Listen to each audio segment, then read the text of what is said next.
not in GE either?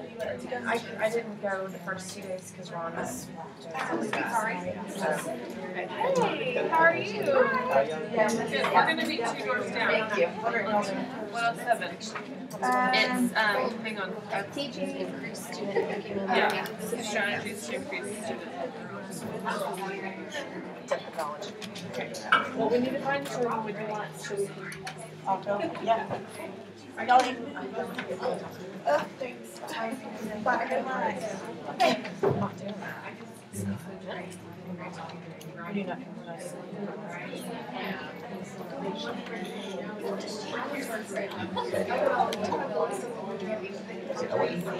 have to come down to your room one day. One time a day, or you do like a happy thing. Give me a happy thing. That could be a lot of different. A happy high five. A silly. I'll give you 2 thumbs up. 2 thumbs down. That's my you met Brzezinski, right? Yeah. We went to GE the last 2 days. I usually don't wake up in the morning very well. We were late, like, sending coffee with my machine every time somebody sends me saying don't load. Remember that song? Oh, I know that. Yeah, that was in there. Okay. Well, what was funny about it, she was I want to watch Oh, good job. She didn't want to watch us teach, she just wants to watch us. Oh. But yeah, there was a lot of spirit. Like I was telling you, one of the things for science was capital one. We went at that time on the type of show and then it's teaching them all the circles. And then Dottie eventually goes, maybe shame and it calls them to look at it. So she did one of them and she just you know, like she kind of bombarded me with purple. Everything was purple. And we had rolling in the house. They were laughing at us. Yeah. I mean, like, and I was like, okay, we're probably crazy. Our first grade, she's second grade, and it was just. Have you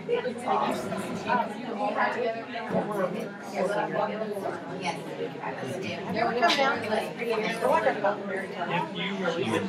Yeah, we fire each other, each other down, grounded. I told her, yeah, but I think it's in 2 or 3 I'm listening. We just round the corner over here. Oh, are you really? I'm so glad you came. Okay. So. Right? Just down to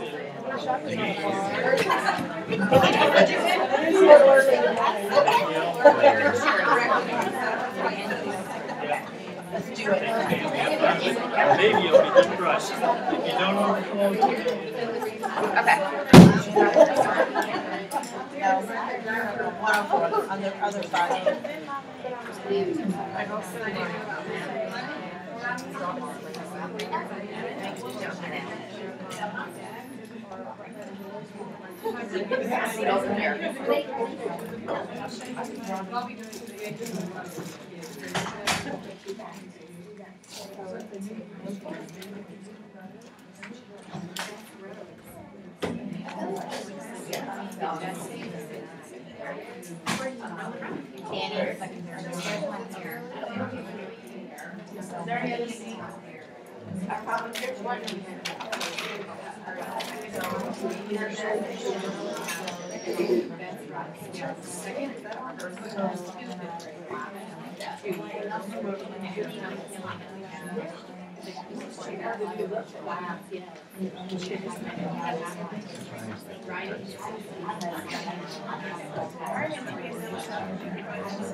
Not more sugar, not more sugar. People jump at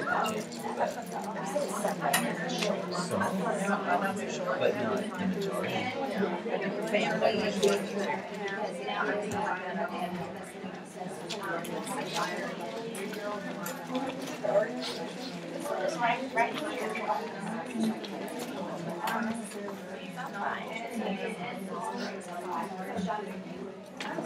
Yeah. No. So many pens. What? Yeah, if we had more chairs, I would have had these for 2 people. Just need 2 more chairs.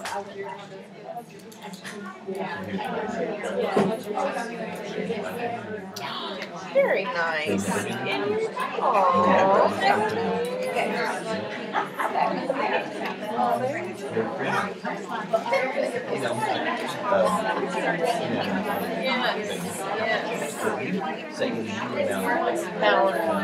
I have it tiny amount. It'll show it's underneath once I got Mallory's. Okay. Terrible about it.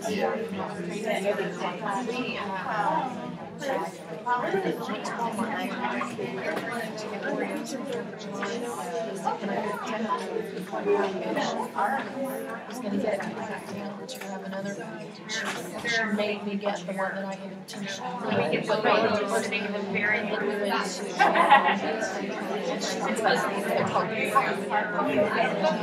something anyway. They're these cute little characters. And they come in boxes and they have them stacked. And the ones she wanted were up 2 high, so we had to ask her to grab her and get a different one. And she took one and looked at the box and she's like, this box is a little bit crushed. I'll get you a different one. Put that one back in that metal.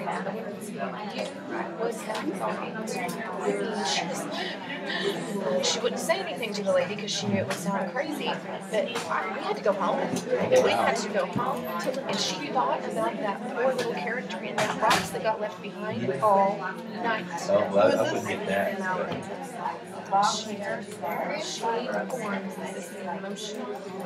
She thinks these games have emotions.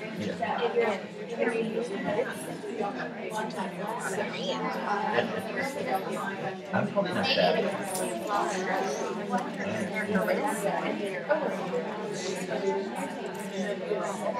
Is there a name for that? Yeah.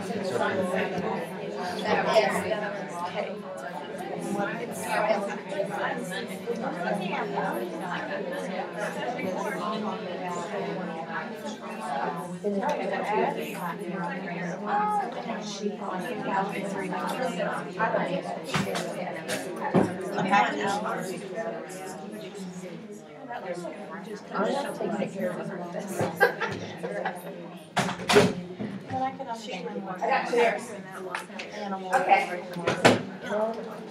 We'll get started now that I'm sweating from running down the hall to get chairs. I'm Danielle Kalman. I'm the director of Elementary ELA. And let me turn the music off. Oh.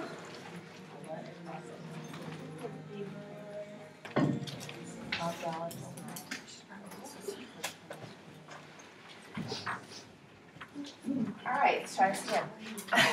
I'm Danielle Kalman. I'm the director of Elementary ELA at the Oklahoma State Department of Education. I will be there 2 years in October 13th. And not that I'm really counting, but that'll be 2 years in October. And before that, I was a teacher in the classroom in Iowa for 11 years, and then came to Oklahoma and did a sort of a leadership role with instructional coaching for the region and at sites, and worked at the district level for Oklahoma City, and now I'm at the State Department. So just a little bit about myself. Now that you know about me, I want to kind of get to know you. So how many pre-K 2 teachers, early childhood teachers do we have? Just by show of hands. Okay? Really good. Depth of knowledge is just important for our younger babies as it is for our older ones. Okay, 3 to 5. Classroom teachers, whoa. Yeah, lots of you. And then what about the other ranges? Administrators, instructional coaches, district people. How many of you are in the classroom in this session? Yay! Okay, so we have a really good mix of people. And if you've been in education for the last year or so, depth of knowledge has been a huge thing that's really been pushed throughout our state and throughout the country, really. It's not new. It's been around for a while.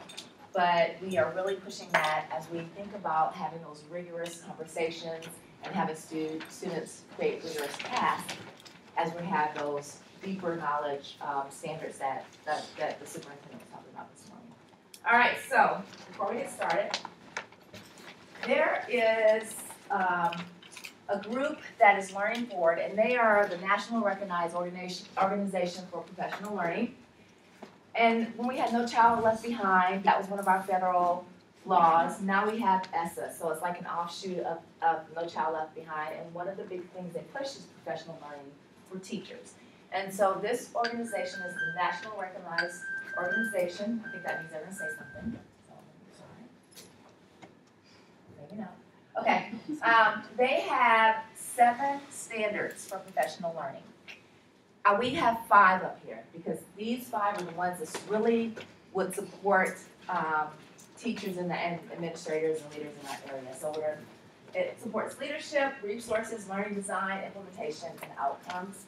If you downloaded the app, if you haven't downloaded the app, you really need to, because all of our handouts and everything, the presentation is on there. So when you go to my session, you go down, there's documents, the presentation, all these handouts I have are on there, and you'll be able to get them. Okay, so, excuse me. So you will be able to click on that link and look and learn more about this, the professional learning standards from the Professional Learning Organization. Okay, so let's get to our session. Our objectives for today, and I'm going to turn the lights down because I feel like it's a little bit of glare. Is that okay? I'm going to fall asleep, right? All right, so I want you to have a deeper knowledge of the purpose of text complexity with students. And we also are going to get an understanding of how our Oklahoma academic standards support that rigorous learning and support students to think critically and be able to analyze text. We're going to also take a look at the different levels of DOK and how they're associated with that different types of learning. And DOK, we always say, what is this a DOK 1, 2, 3, or 4 question? I have a spot right here. But it's not only about the questions, it's what we're asking students to do. It's not just asking those questions, but the tasks we're asking students to do with the text. So we're going to talk about those, and then in session 2, right after this, we're going to take it even deeper because we're going to take text and apply the DOK levels to the text. Okay? So, ELA focus. As ELA teachers, we know that students are learning in a world where critical analysis is a necessary life skill. They're being bombarded with text, whether it's the textbook you get in front of them or the text they get from their class, whether it's a digital copy of a newspaper or a printed copy that their parents may have, because we know they're not going to have printed paper, whether it is a digital copy of a magazine or a printed copy. So there's so many ways that kids are interacting with text, and it's our job to help them navigate through that text, to be able to critically analyze that text and get a deep understanding of it. All right, so when we look at this, these are our 8 standards. And I only have a few booklets in here, and they'll have to stay in here, but I wanted you to look at the booklets and think about how many of you have been in education in Oklahoma for 1 year, and only 1 year, this is your first year. How many of you have been in Oklahoma for 2 years? How many of you have been in Oklahoma for more than 2 years in education? Okay, really good representation of the room. So those of you the few that have not been in that long, you can talk to them. But when we get to this next activity, if you've been in Oklahoma for over 3 years, we've had quite a few sets of standards. We had the past standards that Superintendent Hofmeister referred to in her session. Then we had Common Core. We were training teachers. You guys are going out to Mardell's, getting everything that said Common Core on it, getting ready to implement that with the kids. And then legislation said, just kidding, we're not going to use those. We are now going to create our own standards. So what I want you to think of, those of you that have been in education in Oklahoma for a while, think about the standards that you have had to work with your students. Think about the past standards and even the Common Core standards, and think about our standards that we have now. And I want you to have conversations around the group. How do the standards we have now really support our students in rigorous text? Look at those, look at the screen if you need to. Those are the 8 standards. You have a few booklets around the room to share, but think about past standards, Common Core, and what we have as the Oklahoma academic standards. How do those standards really support helping kids analyze and critique text? Okay, so you can get started. We have an overflow room. But the overflow room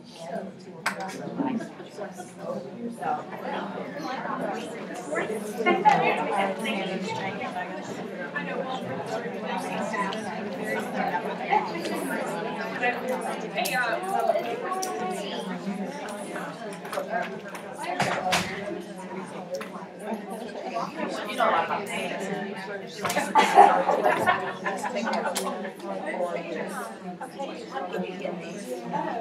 You would have to, I'll show you at the end. So go to the city plan and you're gonna download it and you can print out. Those that they are on the state copyright. That way, so we can give them the state part. Yeah, yeah, but those are actually yeah, they are really nice.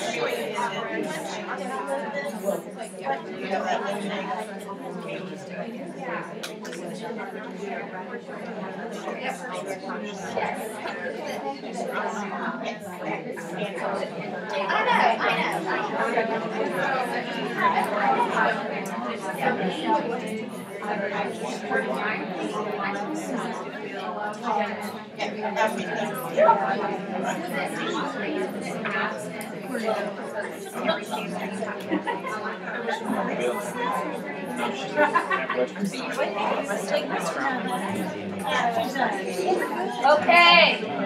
Yes, ma'am.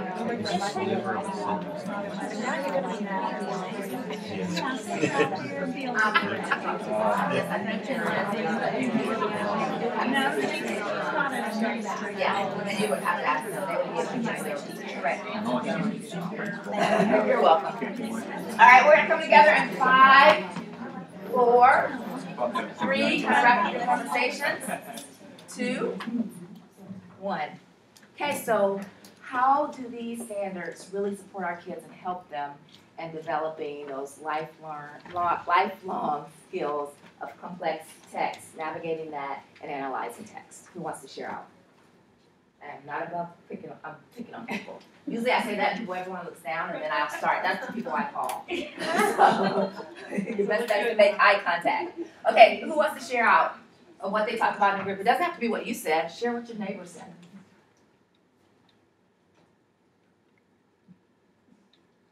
I'm really good at wait time. I'm gonna count down by 5, and then I'm gonna become sentences. Okay, this first group, sorry, I won't call on you again though. What did you guys talk about? Where to get fish? Yeah, honestly.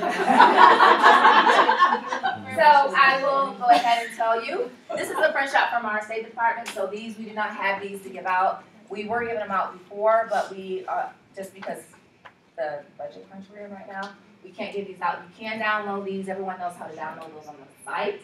And what I've been telling teachers is to just get, download them and get either that black binding that most schools have, or either put them in a binder. That way it's front and back and you can kind of flip it and go back and forth. It's not very conducive to put it together and then staple it because it's not very user friendly. Like this is, I know this is a really nice book and really capable one. I have like 6 in here because I was trying to put them around so people could use it. We have to use it from next, so those can't go away, sorry.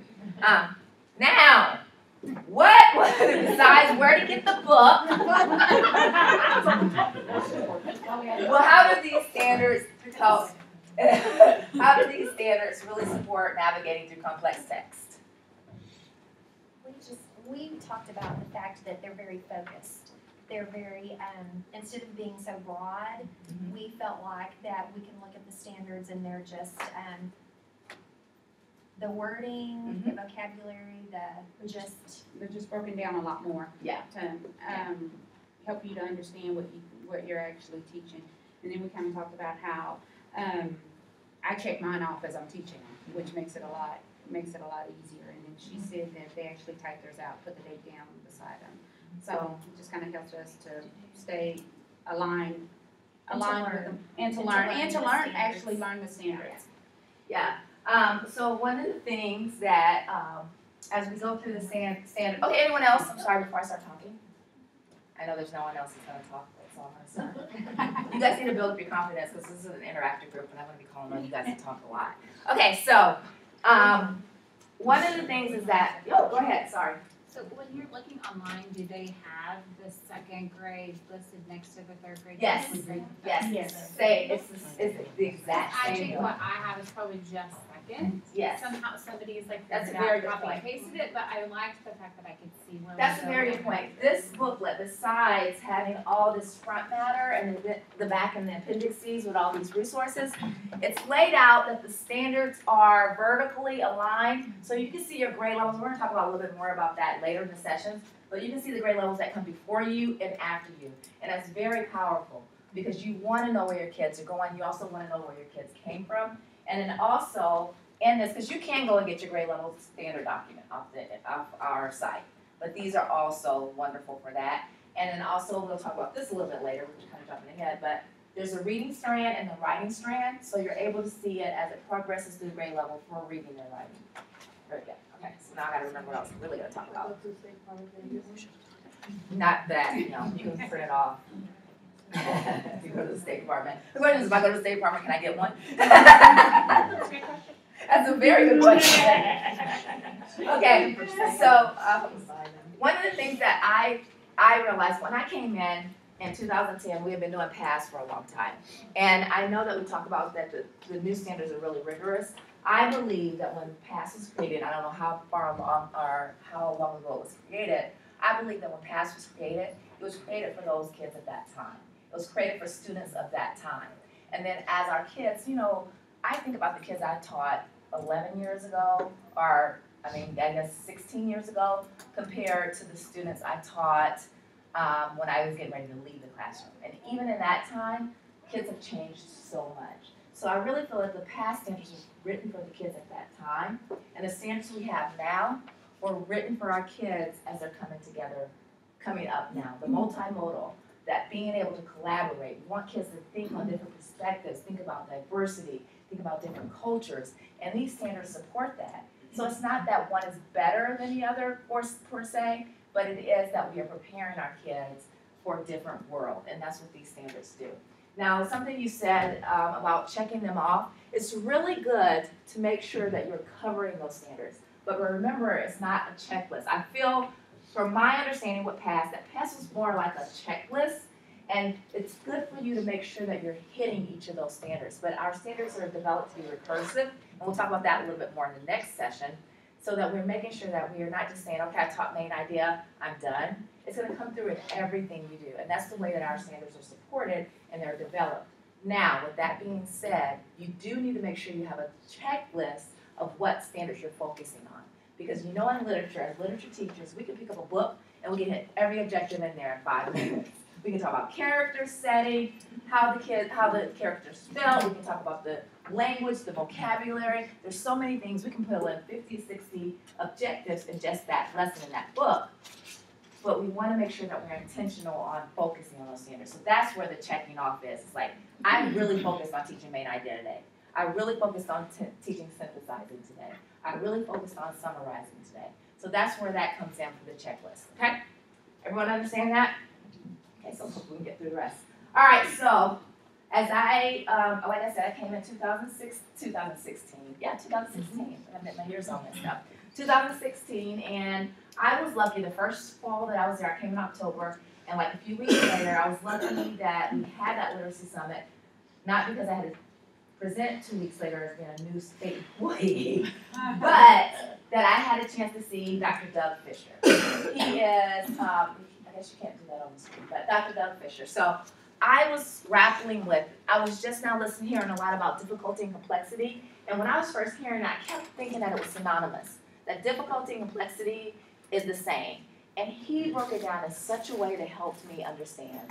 So this is actually from one of his slides that I borrowed or actually stole, but I did give him credit. So he's gotten credit for it. So we all know good and orange, you know that, right? So all right, so difficulty and complexity. When we are thinking about it, and when it pertains to a task, it's the effort that goes into it. How much strength, how much effort you have to put in to complete that task. And complexity, it's more about the thinking process, the action, the knowledge that you bring to that task. When we think about that in assessment, difficulty is how many kids get the question correct or wrong. If it's correct, if a lot of kids get it correct, it's not a very difficult question. If we have a lot of kids that get it wrong, then we know it's a more difficult question. An assessment for complexity, it's more about those skills and those strategies and how many steps you have to take to get an assessment question correct or accomplished, okay? So this is the way that I explain it. So I told you I taught 11 years. My first 3 years were teaching kindergarten. My last 3 years were teaching kindergarten. So I am a primary teacher at heart. So I make things very simple. And I've been going around the state saying this, and I'm pretty sure the complexity and difficulty gods are yelling at me. And I'm pretty sure if Dr. Doug Fisher was in here, I'd probably lie and make up something else. But this is the way that I think about difficulty and complexity. Like I said, I make it very simple. So how many of you think that making a peanut butter and jelly sandwich is difficult? Is that a difficult task? No. I don't think it's difficult, but I do think it's complex. It's complex in the steps and thinking that goes through it. So for example, want to make a sandwich for my 14-year-old daughter. She has to go through, if you guys have a 14-year-old daughter, you probably can relate to this thinking process of making not a difficult sandwich, but complex thinking. So she has to decide, do I want wheat bread today or do I want white bread? Okay, so we figure out we want wheat or white bread. Then she has to decide, well, today do I want peanut butter on one side and jelly on the other, or do I want peanut butter on both sides and put them together, or do I just want peanut butter and jelly on top? Oh, that's another choice we have to make. Then she has to decide, do I want to be cute today and have Mama put the little butterfly cut out so that I can take it to school and all my friends be like, oh, that's so cute, or do I want to just cut in half, and vertically or diagonally? Then, this is not even a decision, but this is another step I have to take. I have to cut off the crust because 14-year-olds and crust is like, you know, like, I don't know, sacrilegious, I guess. So then I have to cut off the crust. So even though it's a very simple task, it's a complex task. Does that make sense? That's the way I equate it. Like I said, I'm pretty sure that that's not the way it would truly be. So I'm going to give you time to talk in your groups. Think about, and you're going to share out, so you might want to assign a person in your group to share out, because we're not going to waste time saying who wants to share. So think about that. Think about a difficult task. We don't have to do assessment. You can if you want to. But think about a difficult task and a complex task in your classroom. Make a comparison. This will be difficult. This will be complex. So go ahead and have a talk. Okay?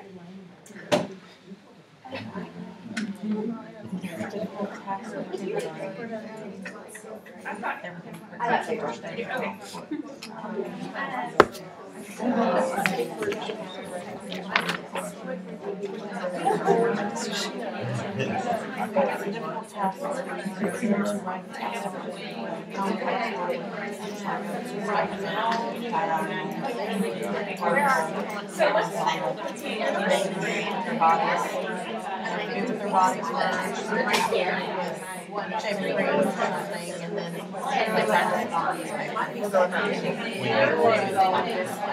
Apparently I'm tapping.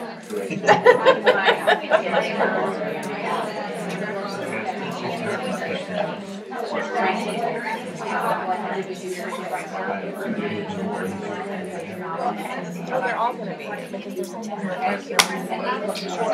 Not unless one of us needs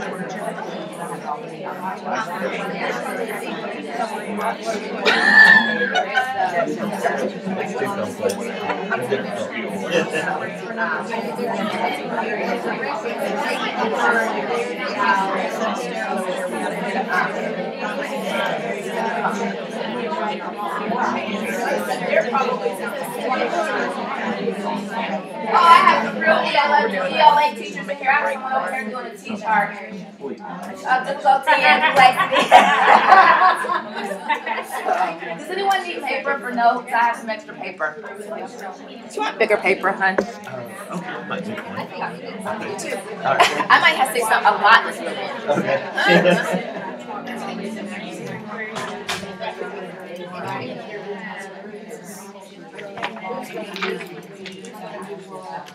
Can you guys practice? Are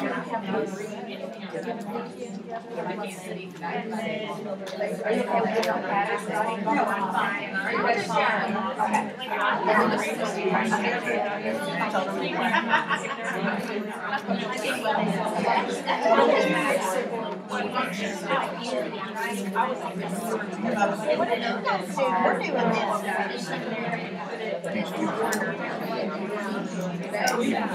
I told you she's not happy. I like it. I don't like it. What is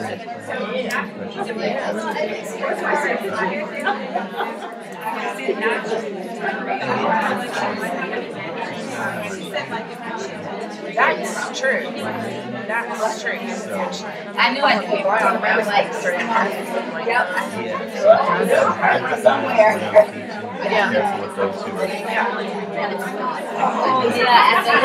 Oh, yeah. One reason I was dreading just so bad. Sorry.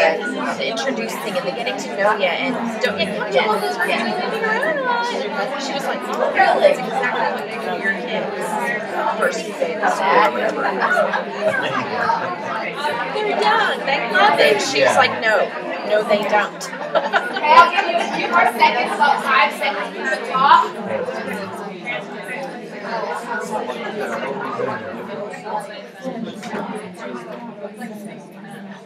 So wrap up your conversations. 5, 4, 3. What'd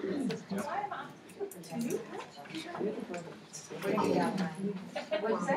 Get out of the way. You gonna get it out of the way? So you have the call on you, right? Okay. I was gonna get mine out of the way so you don't call us again. Okay. Okay, so this is how my. You know I gotta call on you guys because you never really answer my questions. Right. Okay, go ahead. So this is what I'm thinking, because I pulled your verbs, so effort versus action. Ooh.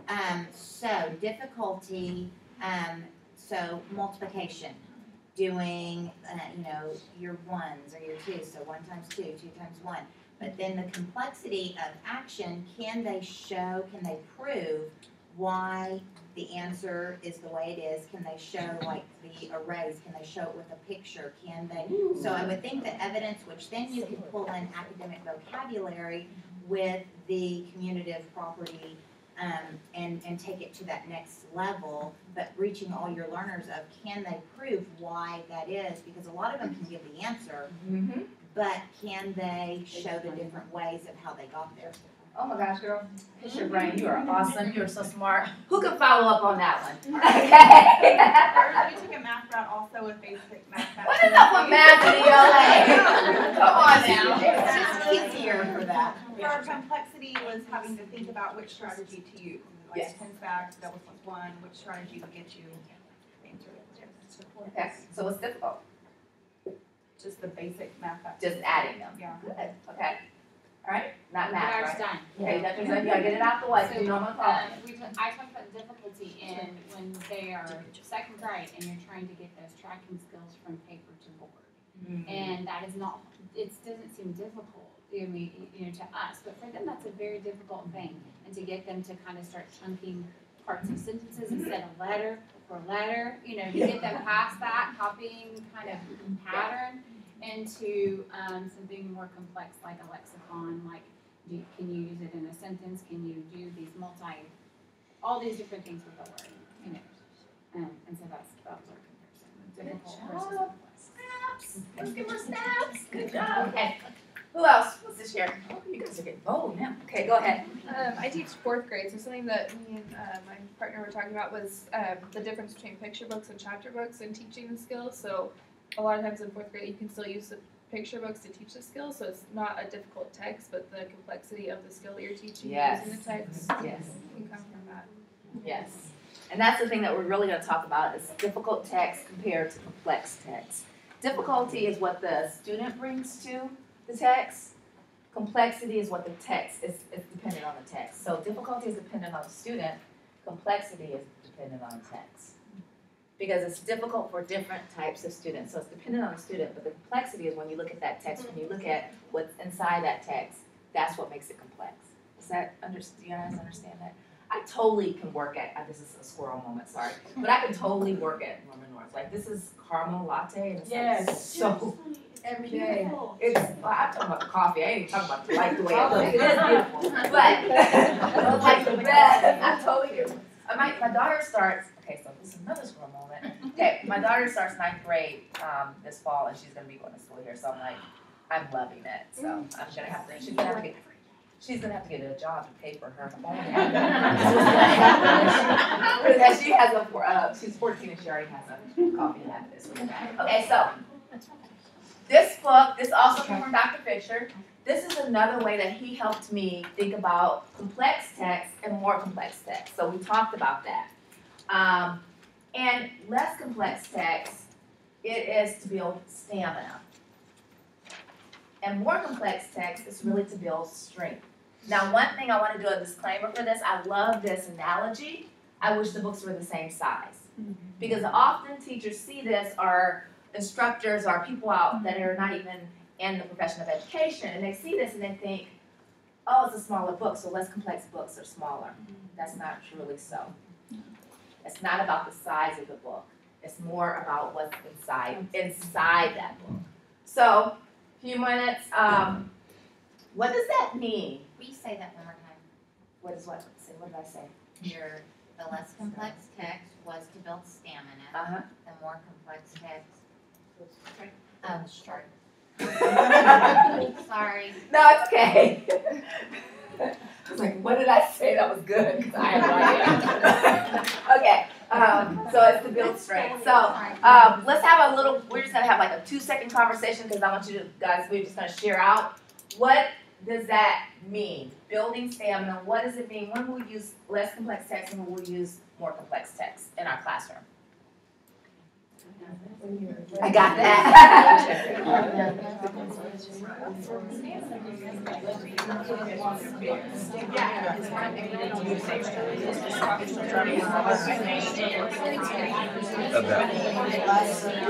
I keep looking at you and don't say hi. I know that lady.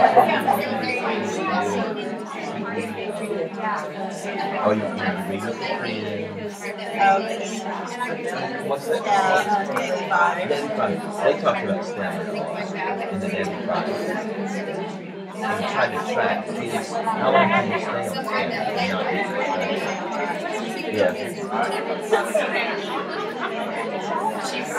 Alright, I know this is a short time, but I just wanted to give you a chance to talk through it and think about it.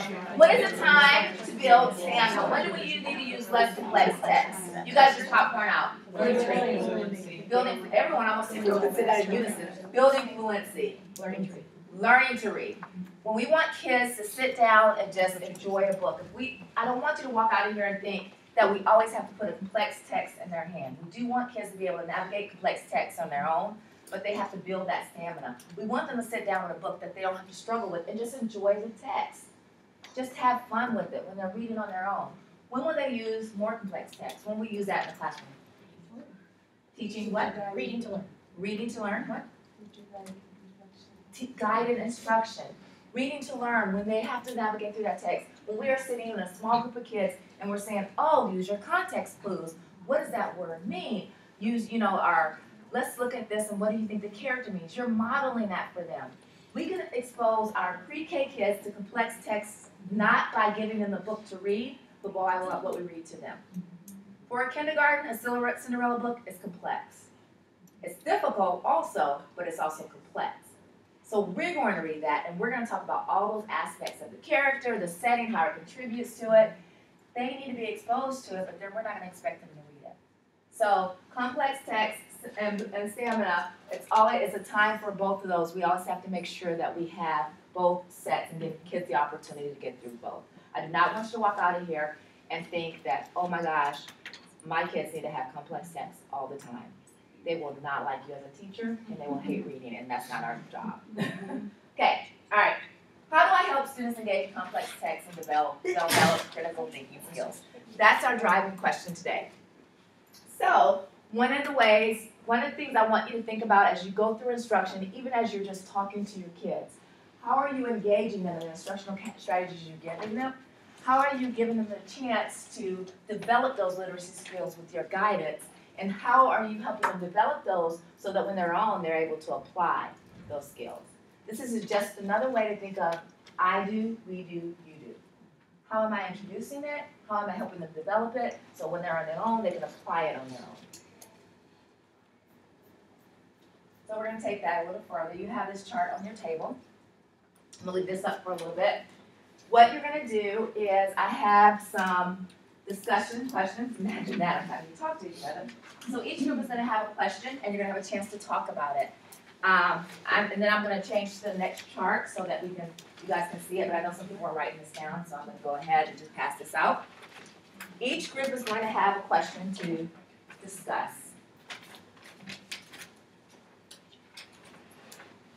This room is not very conducive of walking around. Here, this is just first.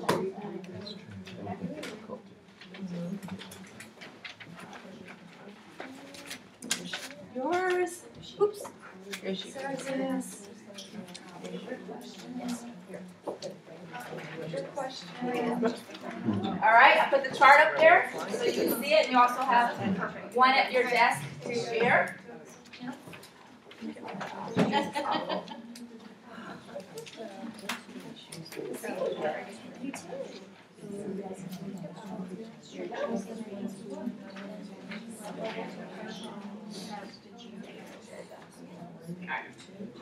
Does every group have a question set to discuss? All right.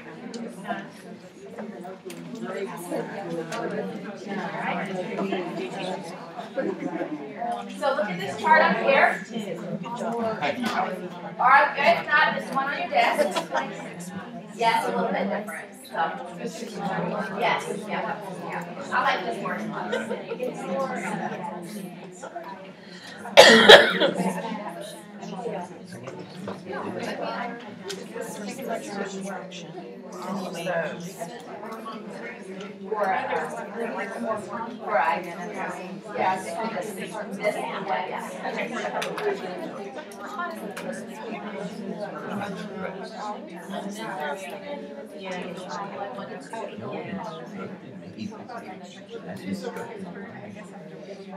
All right, so one of the questions says, think about your question from your instruction from the last 2 weeks this summer. I just didn't get a chance to change this. Just think about your instruction that you usually do. So don't worry about what it says in the last 2 weeks, because hopefully you haven't been teaching in the last 2 weeks. Hopefully you had some kind of break. So, all right, go ahead, keep talking. Just wanted to get that disclaimer.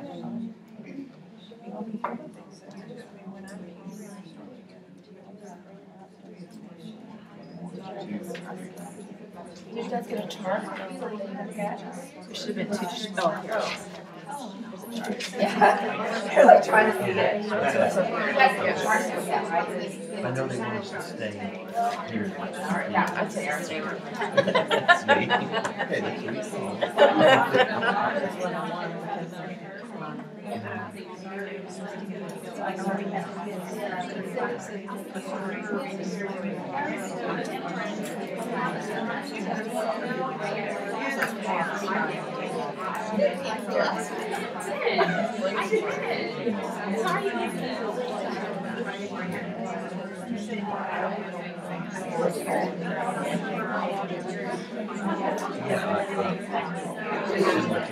Yeah. Do you like it? No. Okay, because I'm going to change the class dojo to that one. Oh, right on. Please do not write on the handout. They have to stay on the table in the next room. Yeah, I didn't use him. Like, to contact me. That's what I was saying. All right, let's have some conversation about those questions. If you have the green question, hold it up in the air. Those of you that have the green question, just hold it up, so I know what my groups are. And then when they get your teacher, they can work it out right then. So you all learn together, okay. So, go ahead and read the question and then tell me what you guys talked about. So read it out loud so everyone can hear it. Think about your instruction lately. What levels of questioning tasks did you use? And we talked about, Robin was talking about at the end of the year how she was teaching inferencing. And we were talking about the different, layers, I guess, of thinking. And so we talked about understand. Do you want to elaborate? The understanding level where they paraphrase or predict and what's going to happen next in the story, generalize, infer a logical conclusion to the text before they get to the end, predict, compare and contrast. So which DOK level would that be? 1, 2, 3, or 4? I would say 1. 1? 1 or 2? Okay. Depending on how. Well, yes, it's the background knowledge of the child. You guys agree with that? I won't say anything. They're like, no, I'm not gonna say anything. What? Okay. All right. Who else wants to tackle that question? Who has another one of my greens? Okay, go ahead. We just last month, we talked about how we like to scaffold like the questions starting at the beginning of the week. We did a lot of level 1s and 2s. versus- Speak louder so everyone can hear this, because this is really good. Okay, go ahead. Hopefully by the end of the week or the end of your task, then you're moving on to your level 3s and 4s and Yeah. focusing a lot on those. So they thought about it more of a sequence of instruction. So in the beginning of the week, or at the beginning of the instruction, at the beginning of the week, they're really trying to focus on 1 and 2, trying to build that background knowledge, giving kids get a chance to interact with the text. And then as they go through the week, they're gonna kind of extend that thinking, having them push a little bit deeper. Very good. Anyone else want to share from my green group before we go on? I really, Go ahead. this is probably scroll too. I really like this Okay. graph because I feel like, as we were talking, we were able to not, only try to identify this, but I think a lot of times we do our the okays based just on this. Yes. And so, So what she was saying that she likes this because if we just see this part, sorry, I took that from you. But if we just see this part of the DOK levels, we often just look at this, but we could actually look at this part to talk about the deeper learning from Bloom. So that's what she was saying, that she really likes that part. So my second, who has purple? Hold up purple. Okay. All right, would you read the question nice and loud?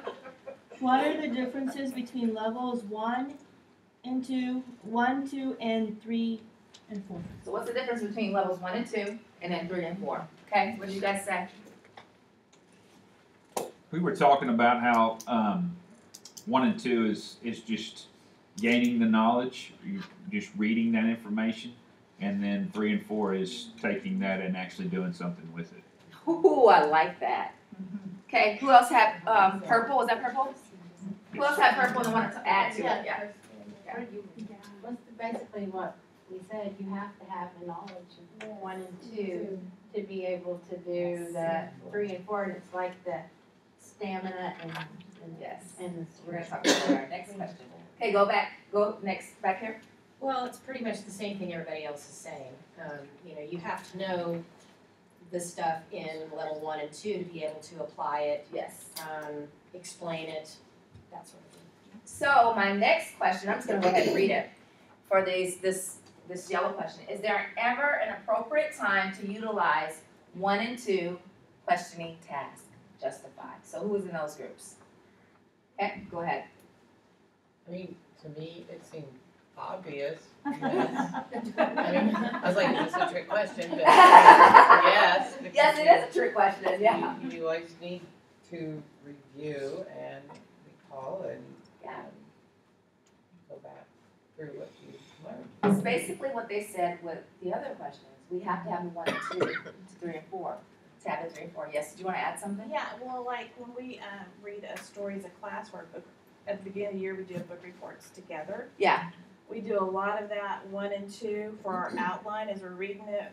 You're finding the information, everything, and we fill out an outline. So then we can do the 3 and 4 and make our book report. What grade do you teach? 4. Oh, very good. Okay, so yes, go ahead. Looking at the verbs, going across the levels, if they build, the different levels of Bloom's taxonomy verbs build from 1 to 4 as well. Like recall means to identify, because recall means they have some background knowledge. Yep. And then identify means that they can at least understand a little bit of it. So then we go to determine, then who gets more of their own opinion and describe and illustrate. Because that's one thing that says what they know exactly. I like that. If they miss something, then you can see that at level 4.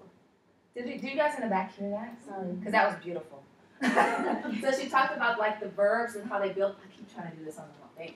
How it builds on each other. So we have the recall here, and that's that building that background knowledge, and then kids are actually able to identify, and then determining, and then they go into describing and illustrating, analyzing, and synthesizing. And so she said that once you get there, you can see when you get to the 4, you can go back and say, okay, they didn't get this step. I really like that. Again, the reason that question, the last question, is to justify if is 1 and 2 important.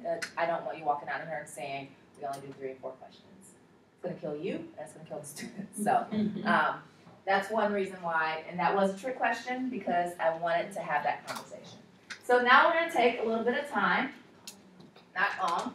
to talk about the standards and what they mean and analyzing text and what that means for our students.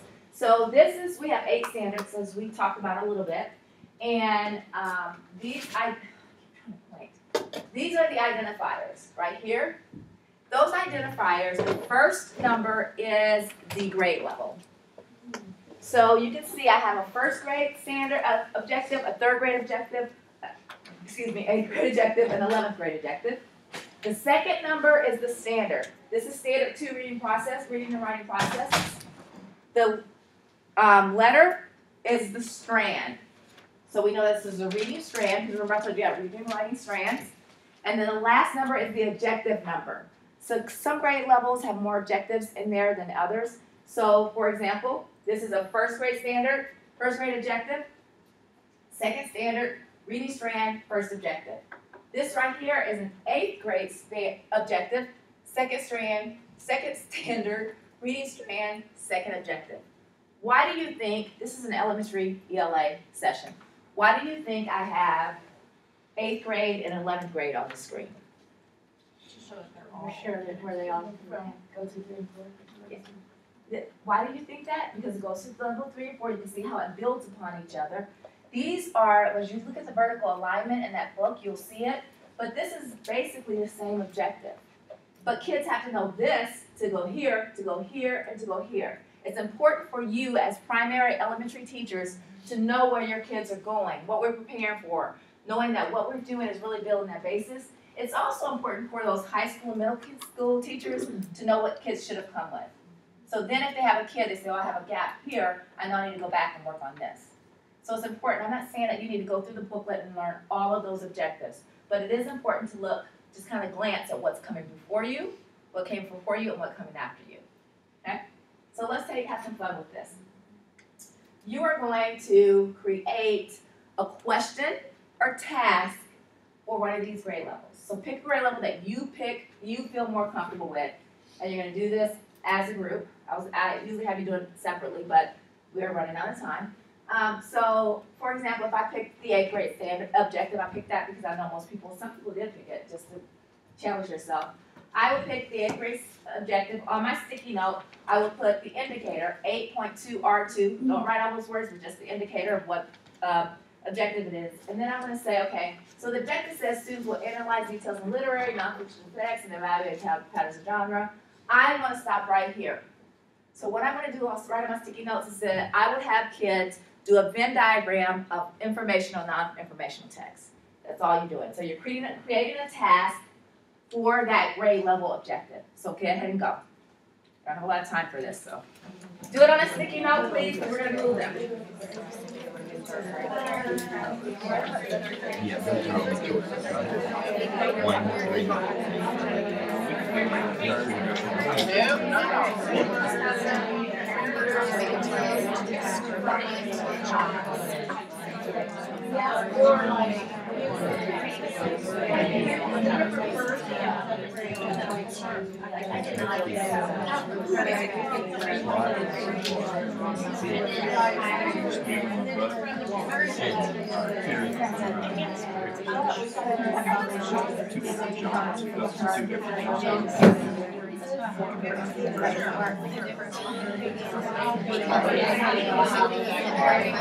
Not awake. Think of a book or books that you can use.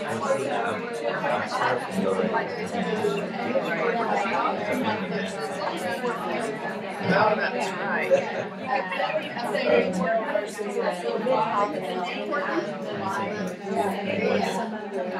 As you get done, if you get done, we can put it up in the air and I'll come pick it up and tell me where it needs to go. So as you're finishing up your task, just hold it up in the air and I'll come get it, and then you need to tell me if it goes to D, okay, 1, 2, 3, or 4. As a group or each one? As a group, you're doing it as a group.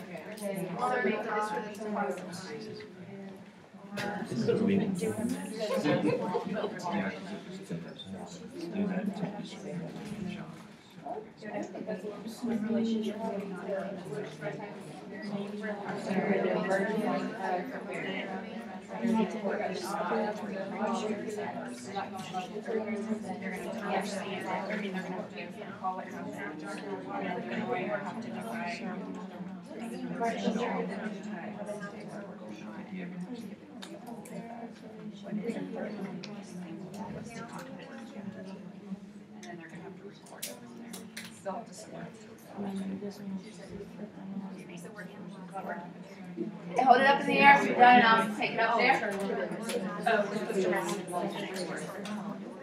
Which one?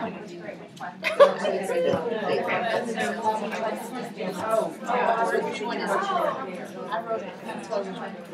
3? Which one? 3? I saw someone hold it up. Which one? One? Which one is yours?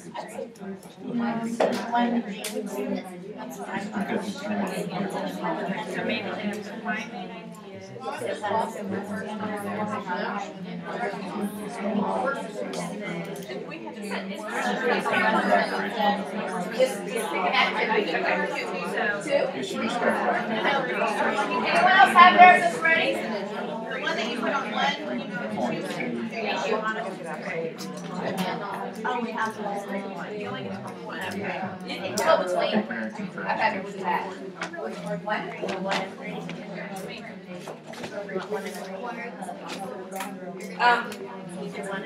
No, I mean, we were thinking 3. 3, okay.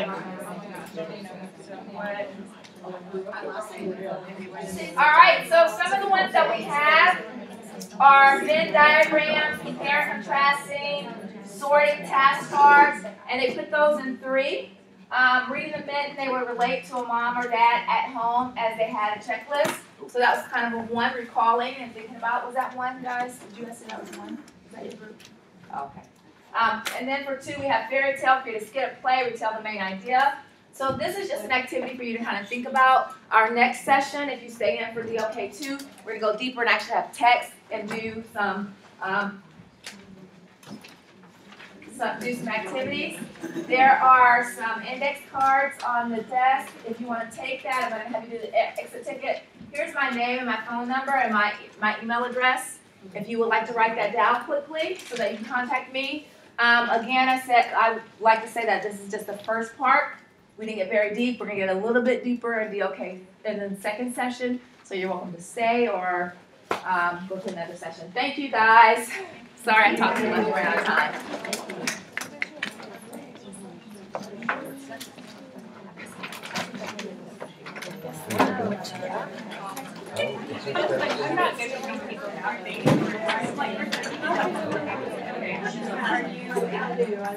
Please leave all the handouts and books and stuff on the table.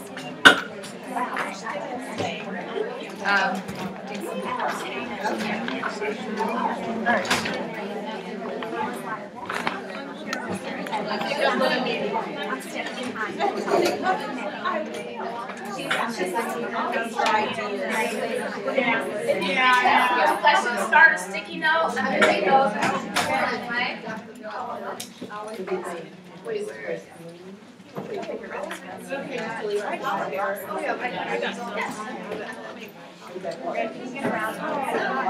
I'll try.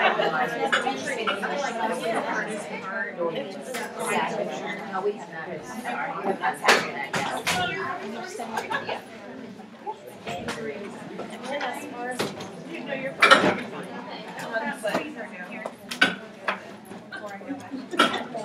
sorry. My first one's so big, I can fit. Yeah, I know that we're.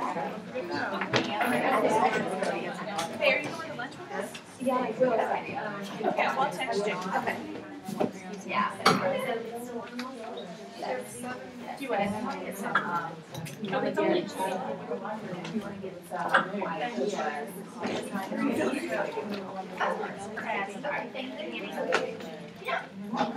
Can you hear me? Thank you guys for coming. Thanks for hanging out, Mike. Sweated. Work off.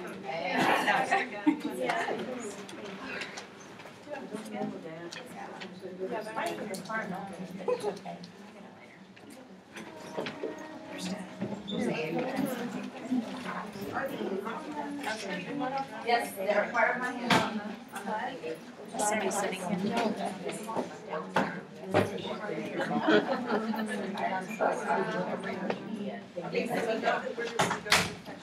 Yep. For which session? Yeah, I haven't even downloaded it. So this is what I love about that. So.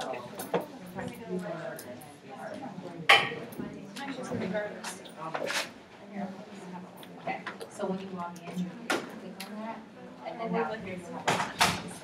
See your schedule, so you scroll through it all the time. No. You pick one, click one. But, okay, so yeah. There's no way I can get one of those copies.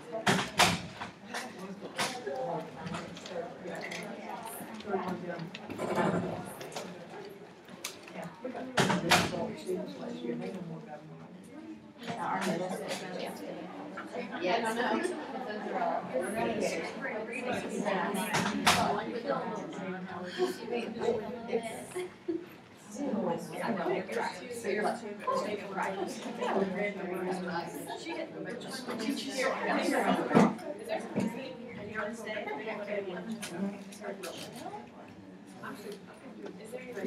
This one looked here. or I can do that. Yeah.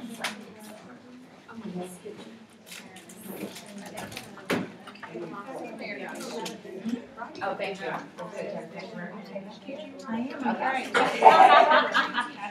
You got a county chair, so. I do have a county chair. Just gonna park myself here. Yep. I've done the these things tonight. We're gonna hold things too. Okay.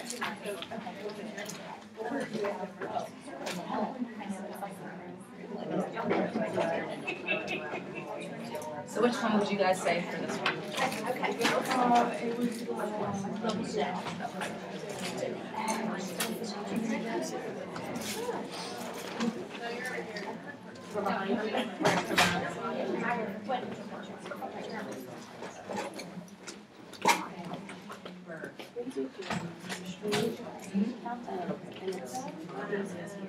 Oh, So for even like nursing us, like which slide you're on? we can't see that. I was wondering about that. I've never done the live stream. I know, well, that's why I was okay, and So I thank thought you for maybe telling some me that. feedback, so Yeah, like, that's great. cause they can, letting them know, like, it's on the app, they can download the stuff and follow it, but it's just, Okay. we don't know exactly which one you're on. Thank you so much for telling me that. But it was good, we did stuff.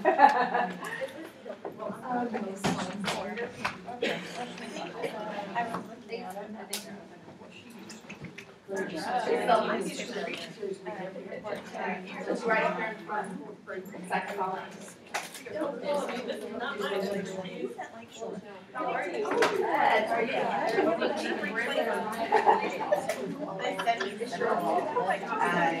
You're fine, I'm just gonna step right in here. I just haven't seen her like rock, and I haven't been walking around.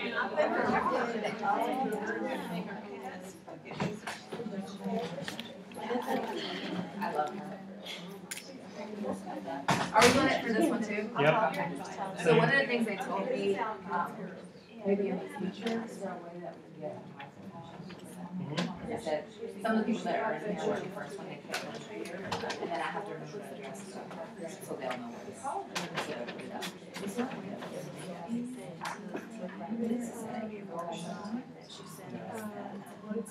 Alright. This is not a real thing. Yeah. It's okay. Alright, I just need to thank you. Good comment. Yes. So next time, Send those all through, Mark. I think it was because I didn't even realize I thought on the slide that we can't compare the bottom. You're just supposed to see, girl. I was. You should. Alright, thank you. Alright.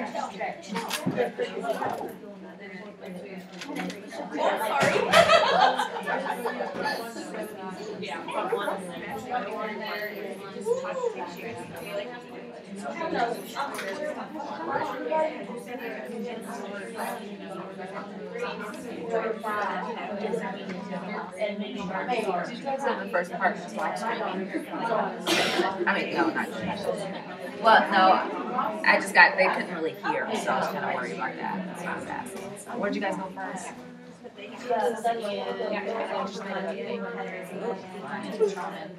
That's really good. Was that by Kristen, Ashley? So I hate that. That's the things like that. The ones that I want to see are usually from at the end of the day.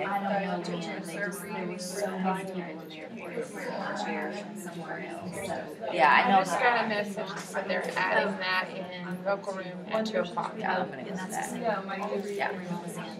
Yeah. Yeah.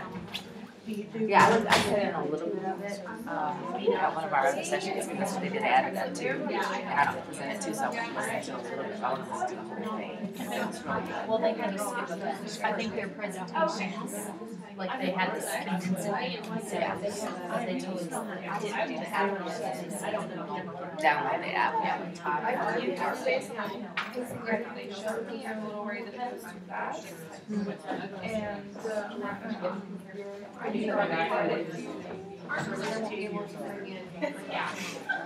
was like, we didn't have that today, like, it's just big, like, oh,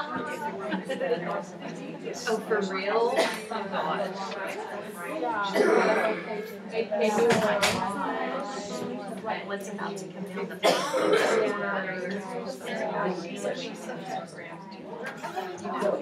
I didn't hear about this race. So we do bring that life.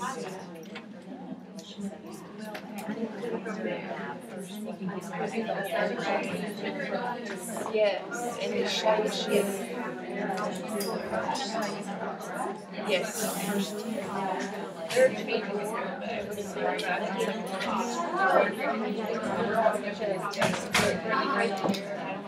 I think those two are. You guys are in okay. Yeah, go ahead. Oh, yeah, I'd like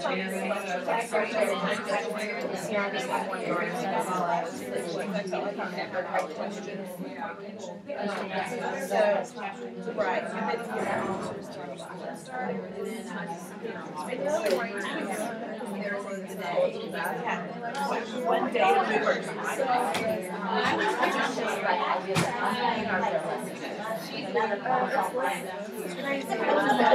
so this summer we okay.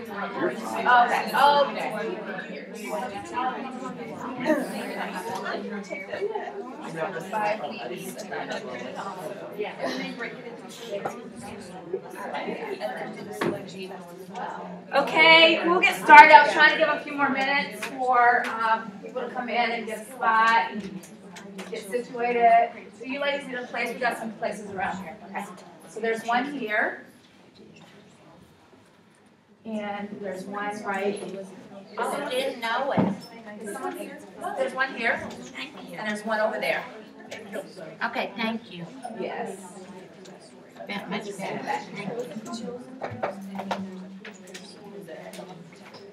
All right, I am Danielle Kalman. I'm the Director of Elementary ELA. If you were in the live stream, you kind of heard a little bit about me. If you were in my first session, you heard a little bit about me, but I've been teaching in education for about 16 years, 11 years in the classroom.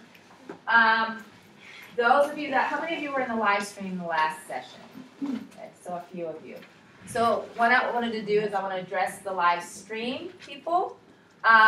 Make sure, I think I'm looking at the camera, but I'm not really sure, that's kind of weird. I'm going to look at you. I'm talking to you, but I'm going to be looking at them. Okay, so make sure you download the app because the PowerPoint is on the app. And as I go through, the people in the live stream will not be able to see the television or to see the screen very well, but you'll be able to keep up with me as I go through do the PowerPoint with the app. So. Also, those of you that are in the crowd, I got feedback that it's hard to hear, so if you use your big, loud teacher voice as much as possible, that would be great. I think we're out of room. There's live streaming and N203 for this session if you'd like to. Okay. All right. So just kind of loud so that they can hear you also. All right, so let's get started. If you've been in the first session or my first session, you have seen the Learning Forward standards. So I'm going to go through this a little quickly and just kind of talk. These are standards through ESSA that the national government or the federal government has put on us for learning standards, professional learning standards, and we use Learning Forward, which is a nationally recognized group. And they have 7 standards. If you want to learn more about it, there's a link on there that's on the PowerPoint that you can go through and click on it and learn more about it. So let's talk about our objectives for today. The first thing is we're going to talk about is we're going to review difficulty and complexity. So if you were in my first session, this will be a little bit easier for you. And if you were not, then you'll get a chance to kind of catch up with this. So that's the purpose of this. And then we will demonstrate how our Oklahoma academic standards they prepare students to analyze critical text and navigate through text. All right, I think critically and navigate through text. And then we want to take some text and have an opportunity to actually look at the text and apply it with our Oklahoma academic standards to some rigorous tasks and questioning. Okay? So to start, let's put these on the table. You are going to work together in a group to complete this Frere model. How many of you are familiar with the Frere model? Okay. This is a very interactive, a very good interactive way for students to have a chance to engage with new concepts and vocabulary.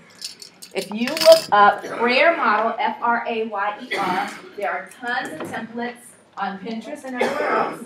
I don't go around and promote Pinterest, but there's all types of things templates for Frere Model from pre-K through high school. So it's just a good way for students to have a chance to review new concepts and then also to review vocabulary. What I like about this model is that students are not copying the definition out of a dictionary or out of the back of the book. They're actually creating their student-friendly. You guys, we're going to share. Yep. Okay. Are you? We're going to share. They're actually coming up with it on their own in a student-friendly way. All right. Can I give you guys one? All right. So I'm going to have you guys share. You guys share. All 4 of you. So your job right now is to take sticky notes. Please don't write on this because I have to reuse these. Take sticky notes and complete this chart for whether you have difficulty in the center of your circle or complexity. Yes, if you need more sticky notes, let me know.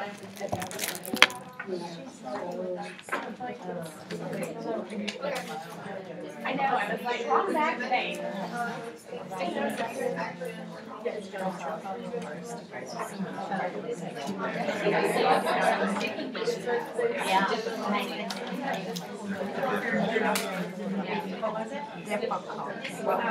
other group need more sticky notes?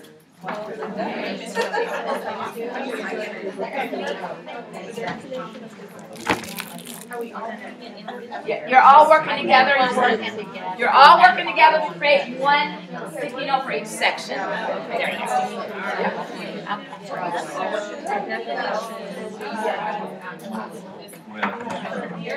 The first session.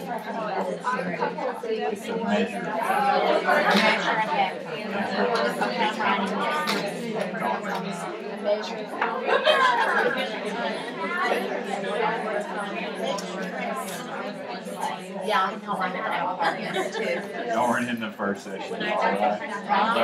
Because I talked about difficulty, complexity, and sheet basis, breaking it down. Difficulty being the measure of effort, complexity being the measure of the thinking, action, or knowledge needed to complete that task.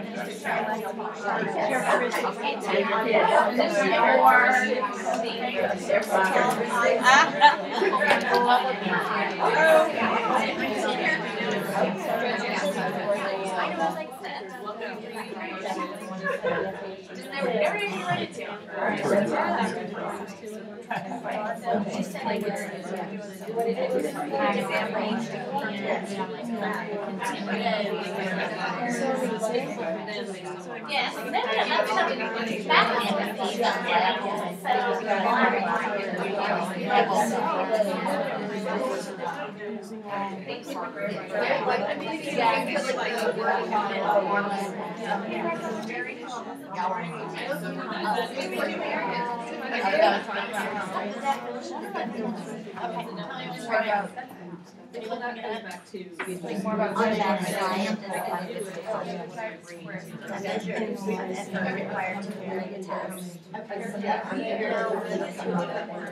you talked about you kind of you're all here, we just got this year before last, new agreement. So their assessment is always an 11 question assessment, so they'll have a story, and you have 5 questions. Answer on that. Second story, 5 questions. And then the 11th, you have to, whatever skills you work, compare against that 2 stories, but you also have to pull a story to back it. So you say like the difficulty between the reading the story and answering the question 11 to address both of them and text evidence to support so it's a lot to write for an example, but that's just kind of what we talked about. We can break that down to something more simple. It's just what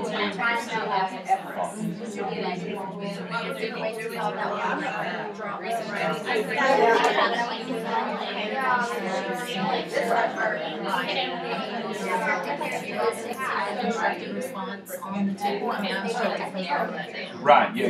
That's why I was trying to think of a way to put that on the sheet.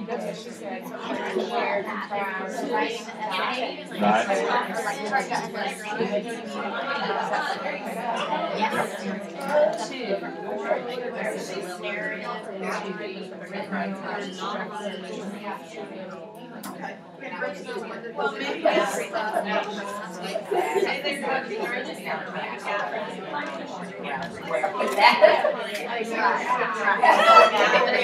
we know what it means.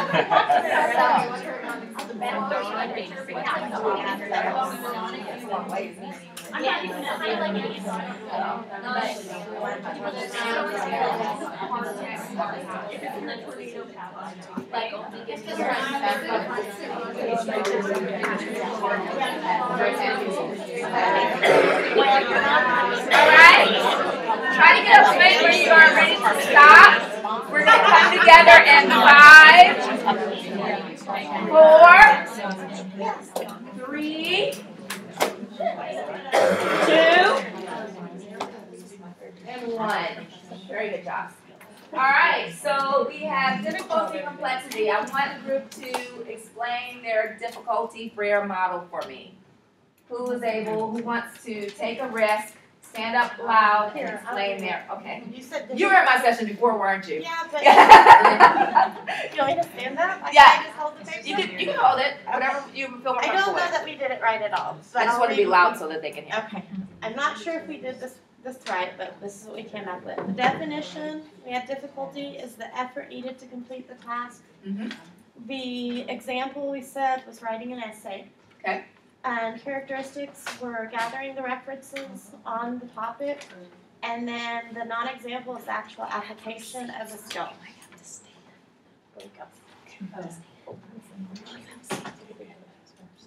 I'm sorry, I did not hear what you said. Oh, I know, but I said it.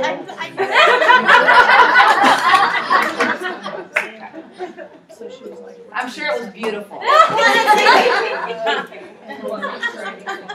Very well said. Okay, so I heard your definition. What was your characteristic? We said gathering references on the topic, so gathering the things that we're needing for the essay. Okay. And then the non-example is the applying the skill. Okay, great. Thank you. Sorry about that. No, you're fine. I just kept going on purpose because then I would be done. Okay. All right. Who wants to share their complexity Frere model? Alright, so I'm gonna try ours, because we have, do you mind if I share? No, go right ahead. Okay. There's notes everywhere. We're all over the place. We put the definition as a measure of thinking, action, knowledge, needing to complete a task, and it's actionable. Okay. Wonder where you got that definition. The characteristics are multiple ways to solve answers, reading to learn, student as active participant in knowledge construction, and then inquiry, active questioning, and exploration are the characteristics. Thank you so much. Give them snaps. You guys that were brave enough to stand up and share that. I think that this is just an opportunity for me to be as a formative assessment, kind of see where you guys are. The ones that were before, did they really listen to me? And the ones that came in, just your background knowledge. And then allowing the ones that were in here before to be the experts and teach you some of the things that I said about difficulty and complexity. Like I said, this is a very good model for students. You can use it from pre-K through high school. You can have it with pre-K and Head Start, pre-K and kindergarten teachers. If you're doing the color blue, just have the color blue colored in the middle. They can draw a picture of blue, something blue, their favorite blue items. They can have an opposite color. What's another color besides blue? They can just put red, whatever color is not blue. And then they can just draw, like a picture of their favorite toy is blue. So that's just a simple way of, there's just different ways that you can do this with the Frere model. You can also have that thinking with kids in kindergarten and first. You can have that on chart paper and go through one of your vocabulary words through it with the chart paper. I've seen sections where they write a sentence with it, so they don't have the characteristics, it's the definition, student-made definition. Write a sentence with the word, what's an example, a non-example. That's what I'm saying, go on the internet and kind of look and see what fits your students, your teaching style, and what you want to do with your purpose of the instruction. It's a very good model for students to organize their thinking. All right, so I talked about this in our last session, and you heard some of these definitions as you went around the room. This is from Dr. Doug Fisher. This is difficulty versus complexity, not only in the task, but also in relation to assessment. So difficulty is the effort, like it's difficult to pick up a dumbbell, and it takes a lot of effort. Complexity is the steps in thinking, and how many steps you have to go through, or the thinking process that you have to go through in completing something. And assessment is how many kids get it right, and an assessment for complexity is more of, again, the steps and how much thinking they have to go through. How many ways can I accomplish this task? In my earlier session, someone equated it to, which I don't know why they use math and ELA, but that's okay. But they equated it to multiplication. So multiplication, 5 times 4, that's not very difficult. It's just simple. It may be difficult for some kids, but not for all kids. But then the complexity is having them actually go through and draw an array and show how you made the steps and what does it mean. So it's taking that complexity, that difficulty a little bit further and having them explain that. All right? So next one. We have, and I talked about this before, have had a lot of different, in the last few years, quite a few sets of standards. We've had PASS, we've had Common Core, and now we're on to our Oklahoma academic standards. Our Oklahoma academic standards, we have 8 standards. It starts with listening and speaking for number 1. It ends with independent reading and writing. Our standards are in no way intended to go step by step by step by step, but I do want to believe, I wasn't a part of the standard writing process, that it was intentional that we started with speaking and listening and we ended with independent reading and writing. Because when our kids are first coming to us, that's what we're developing, those listening and speaking skills. And our ultimate goal is to get them to be independent reading and writers. But if you had a chance to kind of look through the booklets that are around your tables, we don't have a lot of those, you will notice that each standard goes from pre-K through 12. And outside of the foundational skills, the standard 2 foundational reading and writing, outside of that, our standards go from pre-K through 12. So even though our early elementary kids are developing listening and speaking skills, so are our high school kids. We're just taking it a little bit further. And we're going to have our pre-K kindergarten kids working on independent reading and writing, as well as our high school kids. So what I want you to do right now, look through your standards. I think I have like 6 books around here. Think about these up here. Look through these standards booklet. If you can find a place where you can see the standards as they go through, and then you guys might have to turn around and share with each other, because like I said, I only have a few booklets. Do you guys have one on this side? Okay, right there. Okay, so what I want you to do is look through the vertical alignment and see how they build upon each other. And why do you think that's important? So if you pick up a booklet, this is what you're looking at. You'll see that the grade levels go across, and also on page 10, I believe. Yep, list the standards. So look at those two things, and why do you think we have this vertical alignment in here? So have a discussion about the standards and what you notice. Just some things that you notice.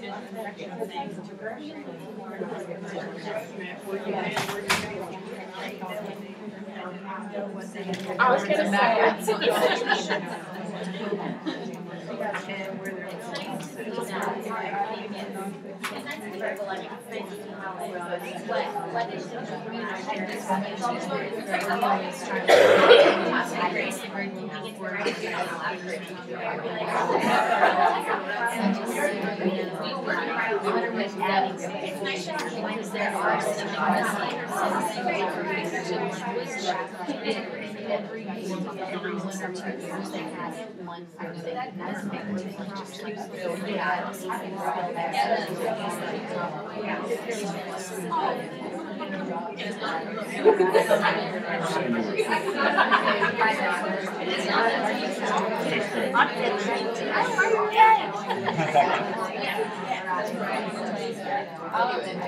So this year we had some and so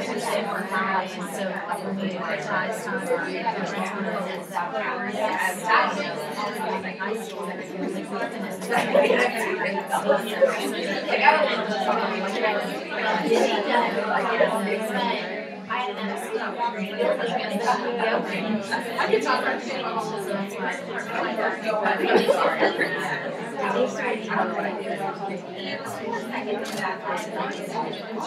So yeah, that is what we consider what they already have, what we add, and then what they'll need to know next year. Because some of these are already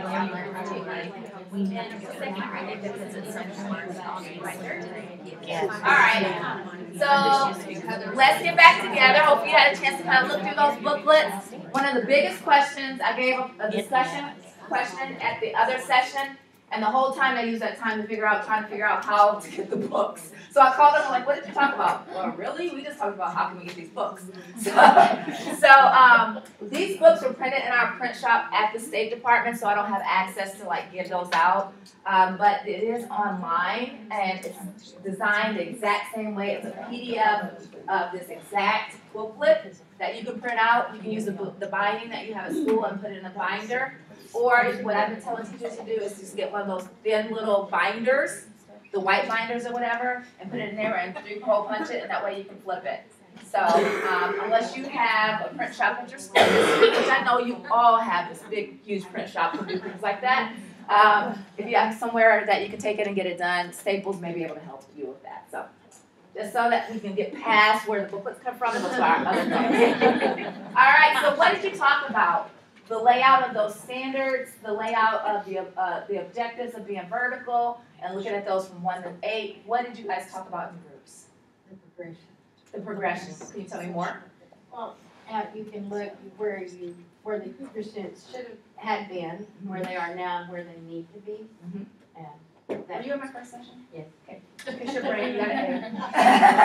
You get a gold star for today. That means you actually listened to me. Okay. Who else wants to talk about what they talked about in the group? Who else? Well, we just talked about when they come in, you know what they should know, so that you know where to start. But you also want to have prepared for the next year, so that they can start where they need to start for the following year, so they can build. Good. Round of applause. Yay, good job. Okay, one more comment? Yes. I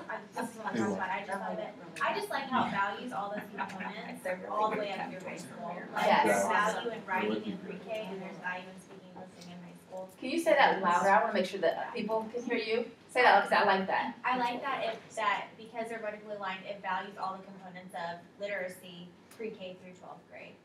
You have kindergartners, you're telling them, yes, you need to write independently, you can read independently, and telling high schoolers, yes, you should be speaking and listening. So no skill is specific to a grade level or an area. And everybody needs all of those. And what I love about that is that we're asking students, even our early childhood, early primary grades, to think critically. Now, that does not mean that we're having them write a 5-page essay. we are developmental appropriate, but as you look through those objectives, they are allowing students to build upon each other and develop those skills as they go through the grade levels. And another thing I wanted you to notice, we talked about this a little bit, is that there's the reading and writing component on each of those. So in Common Core and other standards, state standards, what they have is they have their reading standards and then they have their writing standards. It was important for us and our standard writers to say that reading and writing is not separate. We want those together, and we want to be intentional to give you the supplies, the standards, to ensure that your instruction is together, created simultaneously with reading. Reading and writing supports each other. So that's one thing that I really love about this. Like I said, I wasn't on the standard writing team, and I'm still learning a lot about the standards and that development, but I am, the more I learn about it, the more I am advocating for our objectives and our standards. Now, do I think that they're perfect? No. Do I think that we're going to be doing some revision when that time comes along? Yes. But this is what we have, and I think it's a very good start for our students. Because this is preparing our students for the future to be successful as they go out into the world in college and career. So, all right. Enough of that. So difficulty and complexity, when we relate it to DOK. Depth of knowledge is not about difficulty. It's about complexity. It's about the ways that our students interact with the content. That's what depth of knowledge is. So our driving questions was the same question that we had in our first session. That's intentional, because this is what I want you to think about as you're working from pre-K through 5th or 6th grade, whatever grade level you're at. How am I helping my students to engage in complex text and develop critical thinking skills? Again, it does not mean that I'm going to give a first grader Harry Potter and say, read it and navigate it. But I am going to expose my early childhood students, my primary grades, to complex text through me reading and modeling that. Not saying that we need to read Harry Potter to our pre-K students, but complex text for a pre-K student will be like Cinderella or some of the fairy tales. They're not able to read it, but we want them to be exposed to those genres, so we're going to read it to them. Does that make sense, guys?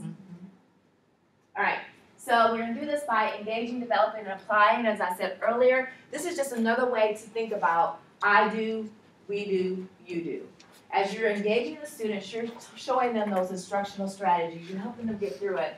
And then you give them a chance to develop those skills as you're sitting with them, helping them to develop it.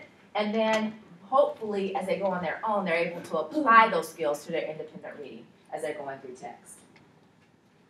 All right, so this is our DOK level model. This is a DOK level 1 through 4. You have also a copy on your desk. It's not the exact same verbiage, but it's just a way for you to kind of think of it. What I want you to do is look at this as a group, as your table group, and be able to explain to someone else what's the difference between level 1 and 2 and 3 and 4. If you were in my group before, you have a head start. So look at this. Those of you that are it's slide 10. Those of you that are at Overflow, at slide 10. So look at this. Oops. And with your group, talk about what's the difference between level 1 and 2 and 3 and 4. And be able to explain that to someone else. If someone wasn't in this class, how would you explain that? Were y'all in that?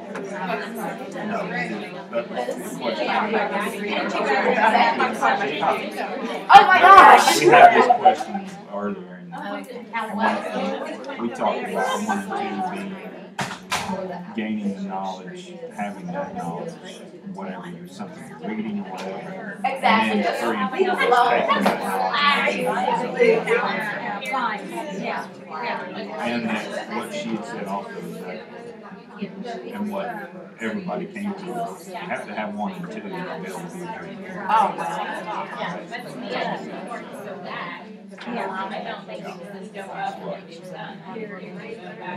Something that another thought, as you look at that up there, and you have level 1, the verbs, you have recall, and level 2, identify, level 3, determine, and level 4, describe. They build on each other, those verbs kind of build on each other as you're going. please feel free to through use the all the parking which I lot thought was pretty neat. avoid any into thank you. Hold on a second. We're okay. We just got, I think if you didn't park right, you need to go in the tow. What do you mean park off? Right. There are some people that parked in areas just because there wasn't a lot of parking. Like in the gravel walk? Like they. no, the Yes, Why would they have gravel and like a way to go if you shouldn't park there? The gravel lot should be allowed. it just says we received word that cars parked across the street are being towed. There's cars across the street. Are being towed. Please feel free to use the available parking on campus. Okay. So if you parked across the street. Okay. Okay. Yeah, mine's not working. Just said across the street. I know across the street. I know all this extra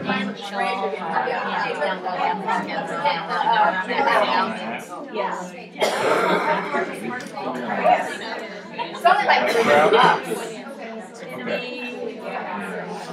I tried to, but I was in here already, and I couldn't get it.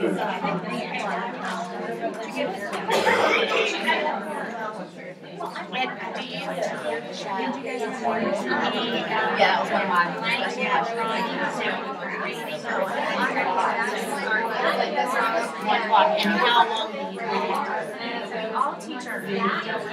All right, class. Yes. Class. Yes. Class, did he clap? Yes. All right, so, some of the ones that were in here before, we talked about this. This was actually one of our discussion questions. So who wants to be brave enough if they went out in the hall and someone said, what's the difference between 1 and 2 and 3 and 4? Can you just tell me what those differences are? Who wants to be bold enough to explain that to someone that is not in the session and want to know? The verbs. What does that mean? The verbs? That's not going to help them. It's a very DOP one. Yeah, that was very DOK. There's an example of a DOK and one answer. What's the difference? So at the beginning of the week, when you're teaching them, you're doing the skills 1 and 2, and when they're applying it and doing it on their own, towards later in the week, it's the 3 and 4 where they're. So what you're saying to me is that, and in level 1 and 2, on like my first 2 days of instruction, I'm doing DOK 1 and 2, and then like my end of my instruction that week, I'm going to be doing 3 and 4. What does that look like in my classroom? What I'm asking kids to do on day 1 and 2? To apply what they've learned. Okay. And then so my later time in the week, I'm actually going to apply what they learned. What I'm asking them to do in the beginning of the week. Listen. Build that background knowledge. So we're asking them to really kind of build that background knowledge. Okay, who else wants to tackle this? Don't be scared. Well, I think it's crucial, and I think sometimes what people hear is, and I'm not a principal, but I would say sometimes some of our principals sometimes hear, got to increase the rigor, we've got to start doing more DOK 3 and 4, and they lose the value. They forget that the value of 1 and 2. And so we just start focusing on 3 and 4, and they've skipped 1 and 2, and there's value in all 4 levels. Who wants to talk on that for my first session? Hey, go ahead. You can't do 3 and 4 if you do 1 and 2. That's right. You have to have that background. And that's one of the things like I was saying before they left. I was like, do not hear that I'm telling you only have to do 3 and 4. We do need to have rigorous tasks and questions, but we can't skip over 1 and 2. They can't do 3 and 4 without knowing 1 and 2. We can't have them analyze text and analyze the way the author wrote the story and analyze purpose without even knowing who the characters are, or the setting is, or the setting is. But I think there's value, like in thinking, yes, they all have to be hit, but based on our ELA standards, when you're looking at them and you see that it's a progression, the time that you spend on level 1 and 2 based on a skill that they've had and, you know, deep in 2nd and 3rd grade and in 4th, by the time they're in 5th, I am not going to spend as much time on 1 and 2, and I'm going to take them to that deeper place in 3 and 4. So I think there's value in understanding the timing also, how much time you spend on it based on what level in which you're teaching. That's a very good point, so I'm going to ask a critical question. Is it ever appropriate for a 12th grade student that's reading above grade level that is an avid reader, strong reading foundations, able to navigate text, is it ever appropriate for us to think about level 1 questions with that student? Why? Depends on the complexity of the text. Yes. if you're taking them to text that is allegorical in nature or I like that word, I can't say it. you know, it's meant to go somewhere else. You with those level ones to pull out and tease out what they're going to use to pull and find the allegory or the metaphor. But it should be very quick, and most of the time they're already engaging in those things in their own mind as they're reading. And that's why they're great readers. I don't even know why I'm up here. You guys can do this on your own. Very good. And I know that some of you probably that are live streaming didn't hear that, but it's just a very good way of explaining that even in our high school, and I'm going to make it very simple, like I said earlier. I'm an early childhood teacher, so I make things simple. Of just saying, even our strong readers, even when I'm reading, and I'm reading on my own, and I think I'm a pretty strong reader, I'm pretty educated, there's times where I have to think about the characters, I have to think about those level 1 things. Another thing is that we want to really get away from, this is a DOK 1 question, DOK 2 question, DOK 3, 4 question. It's more about what we're asking kids to do with the text. It's not just asking questions. What are we asking them to do with that text? Okay, so now we're going to have some fun. We're actually going to look at text, and we're going to have an opportunity to develop those questions or tasks for a particular text. So as you can see here, we have objectives for grades 1 and through 11. So I have 4 different grade levels up here.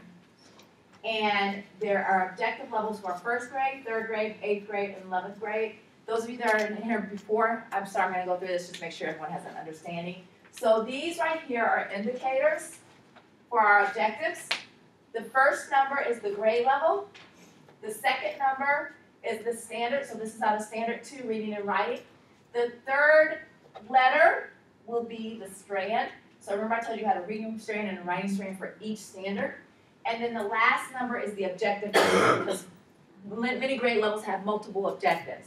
So here we have a first grade objective for the second standard, reading strand 1, 3rd grade, 8th grade, and 11th grade. So before you start talking, again, I did this earlier, why do you think, just kind of, you guys have to tell me, why do you think I have it 1 through 11? A 1st grade, a 3rd grade, an 8th grade, and 11th grade objective. This is an elementary ELA session. Why do I have middle school and high school objectives up there? Just tell me. See how it relates to, like, where they need to be. It's not a one and done situation. So kind of see where they're going and see how this standard of retelling and reenacting is really preparing our students to be able to synthesize ideas between different texts. So it's just as important. It's important for our 11th grade, our high school, middle school teachers to know where our kids came from so that if they have those gaps, they'll know where to go. And it's important for us elementary teachers to know where our students are going so we're prepared for. Okay, so again, I said again because we did this earlier. You're going to pick one of these objective levels. Who wants to help me pass out stuff so I can keep talking? I'll help you. Thank you. It should be enough for everyone to get one of these. Okay. So we're going to read a text.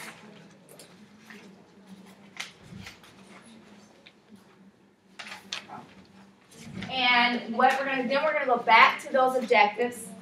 And you're going to pick one of those grade level objectives as a group and write a task for level 1, 2, 3, and 4. All right? So those are coming around. The text is on there and the objectives are on there.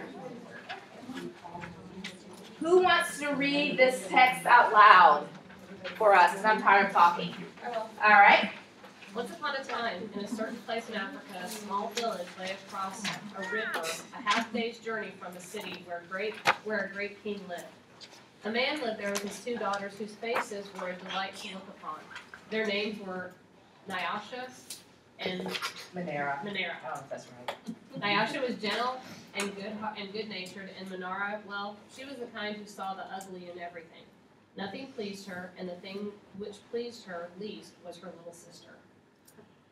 She did her best to wipe the smile off of Nyasha's face whenever she could, and one of her favorite things to say was, "Someday, Nyasha, I will be queen, and you will be a servant in my household." To which her mild-mannered sister replied, "If that should come to pass, I will be pleased to serve you. But why do you say such things? You are clever and strong and beautiful. Why are you so unhappy?" Monero blamed Nyasha for everything, for making her look bad because she was so good for growing a rich and bountiful garden when her own straggled along, and most of all for being the favorite of their father. All right, so this is from Mufaro's Beautiful Daughters. It's an African tale, which is a version of Cinderella. As you read more in the story, the sisters go out in the forest and they meet a snake. And the nice sister, of course, is nice to the snake, and then the mean sister is mean to the snake. And then farther on in the forest, they meet an old lady that needs food that's hungry. And of course, the mean one won't give her food, and then the nice one, whichever one she is, she gives her food. Come to found out in the end that the snake and the old lady, the elderly lady, was actually the prince, and he marries the nice daughter. So this is another version of Cinderella. There's many out there. So what you're going to do now is most of you in your table group have this. If not, you just use a blank sheet that should be on your table. I want you together as a group to come up with an activity or question for each level. Okay, 1, 2, 3, or 4, and you can just put them in these corners, for this text, and you need to pick one of these grade level objectives. Okay? Who can explain what I just said? Because I feel like I didn't explain it clear enough. Who can explain what you're going to be doing? Go ahead. Pick a standard Yep. and then make an activity for each one on the floor. Using the yeah, there you go. Good. I guess that was clear. All right. All right, you guys, there's sticky notes. If someone needs more sticky notes, let me know and I'll bring them around. You're going to need more? Okay. Which grade? Raise your hand if you need more sticky notes. First grade. What?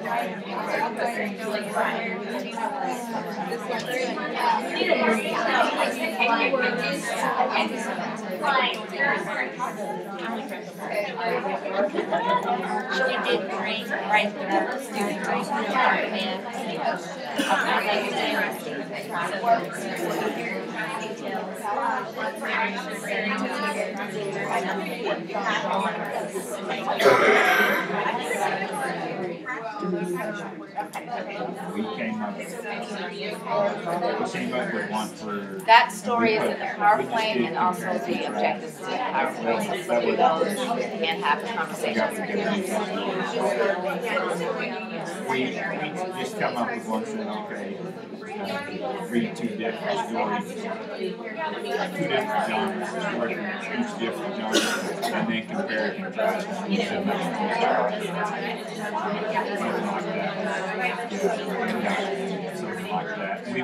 We thought that would be a definite. Well, that might be a level 1. Yeah, and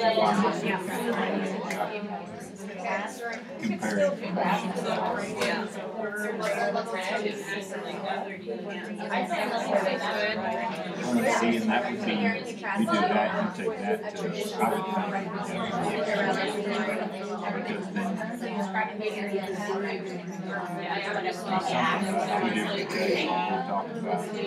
the same story written by different authors.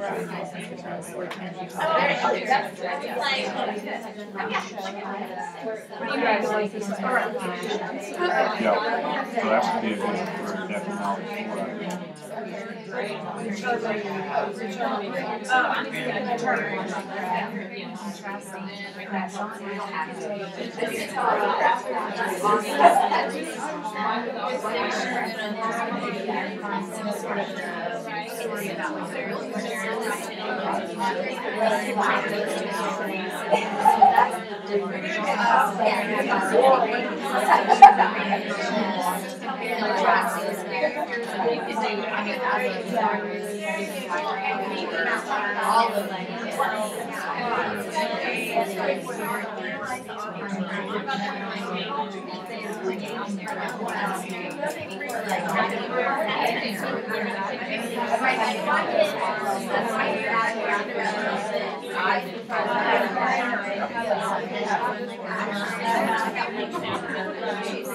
Were you okay?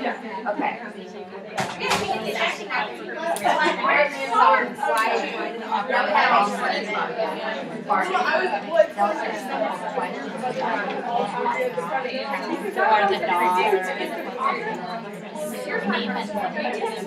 Well, even strategic, why is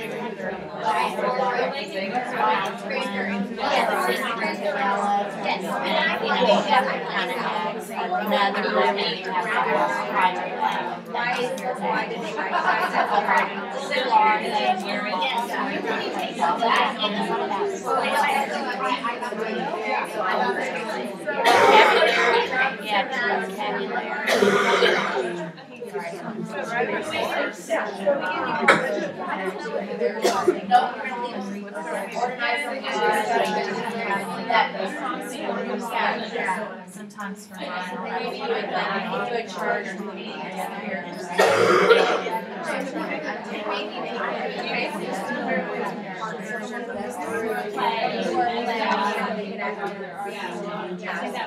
Okay, I'll give you a couple more minutes, just so that kind of gets wrapped up.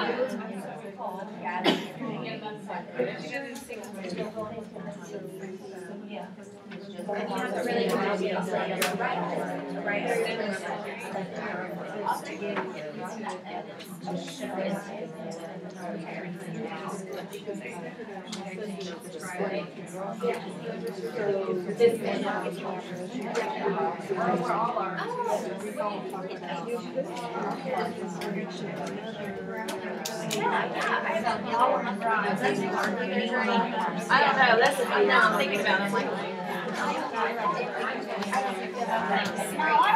so I do think they have a general knowledge of something. They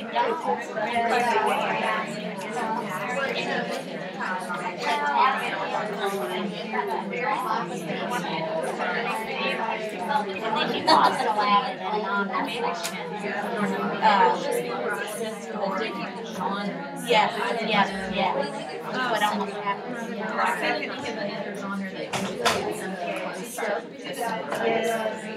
Okay, let's get together, let's see, how far is that? I'm trying to think real hard. Thank you. All right, 5, 4, finish up your conversations, 3, 2, 1. How many of you got through, which group got through all 4? Did anyone get through all 4 questions? Oh, good, okay. So I didn't give you a lot of time, so I know I see people still writing, that's okay. So who wants to share what objective they picked and what they chose to do with those questioning or tasks that students did? Okay, go ahead. So which objective are you doing?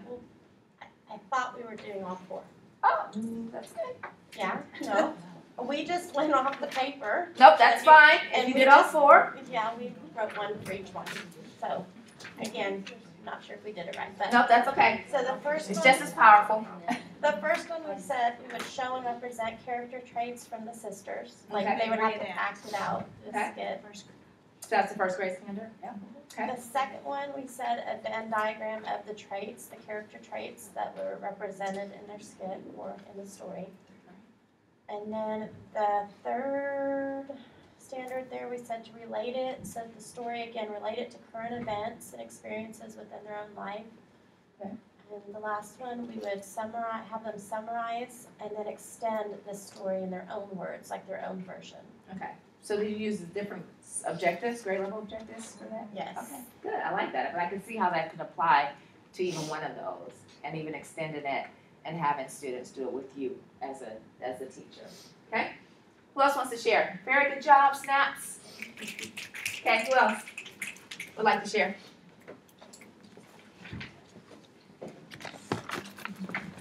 Okay, go ahead. So we picked 3rd grade, and Okay. for level 1, we want them to tell us what the setting is. What does setting mean in a story?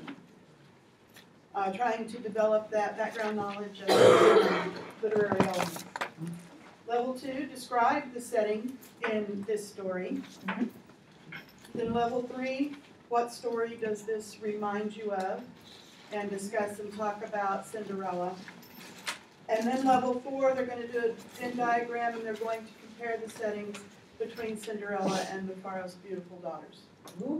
Then tomorrow you can do characters. Yeah. And so what will we do tomorrow? Kind of the same steps, but yeah.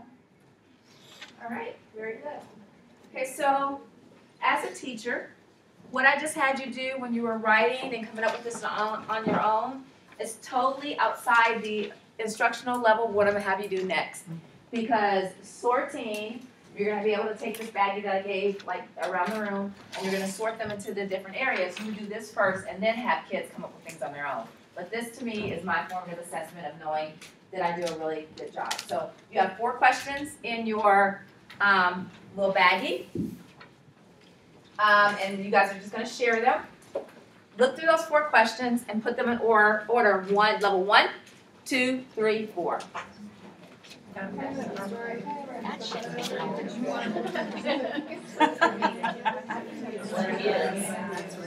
Oh, you already know that.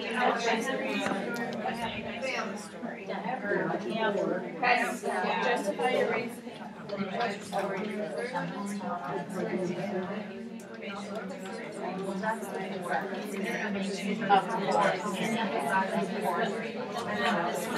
Okay, we're gonna go through this pretty quickly. Okay, level 1.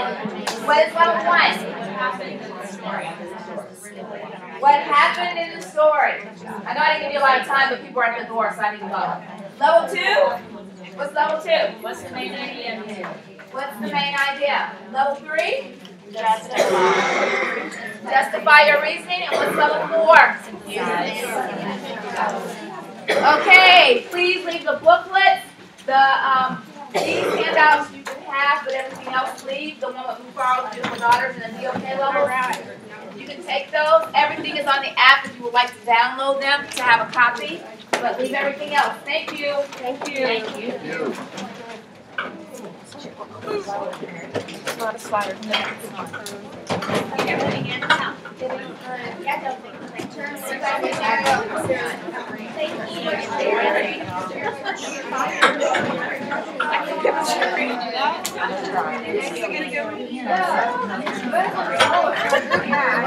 I'm gonna take my pal with me.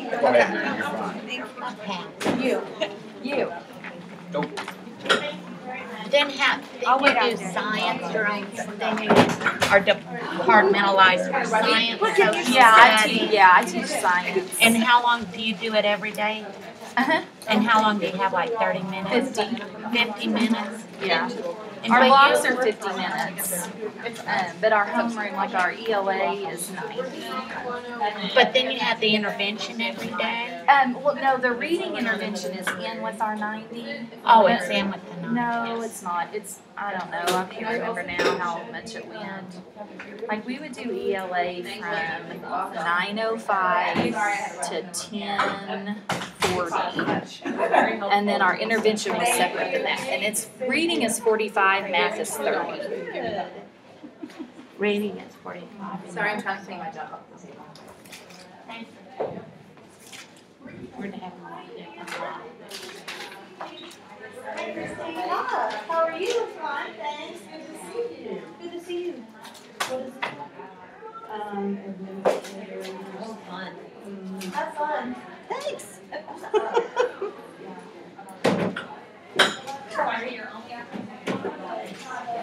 Thank you.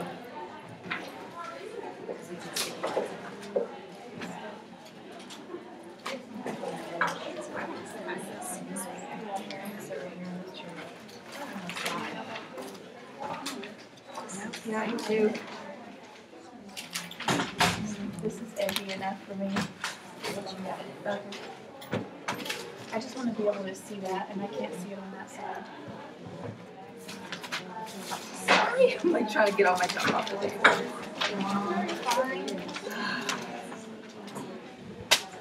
They need to not put people behind me. They know I talk a lot. Hi.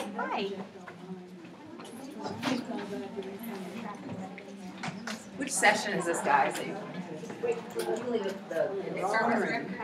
Yeah. I appreciate it. I need it, obviously.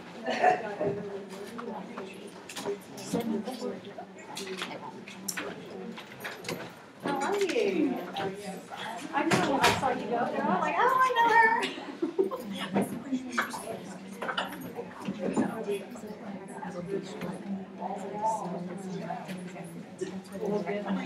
You got to, that was your 15 minutes. There we go. Heather again, I left them. Okay. Sorry, I'm not sure. Rachel, is that where Mark's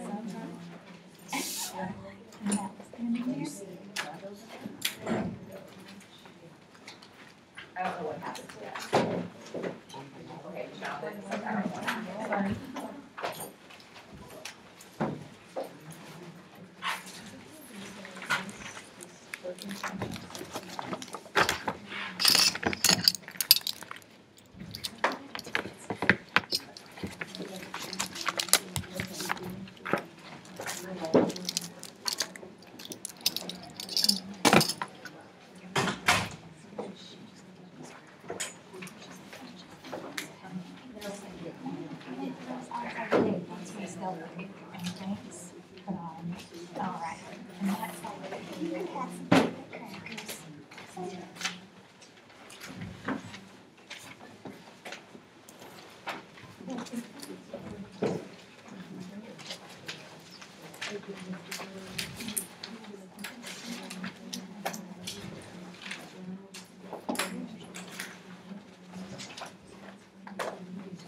I mean, it's not bothering me. It's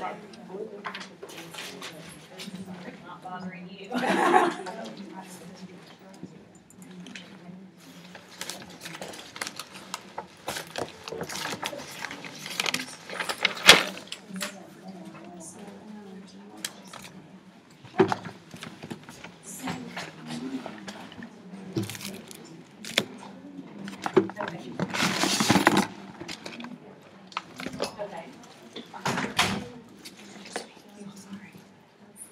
So that's really, really hard.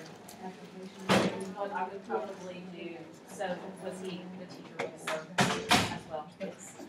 So I would just leave him as principal. He's gonna end up with over a 1.0 FTE. But there's really no way unless you try to create a blended correction day for him, and that just gets crazy.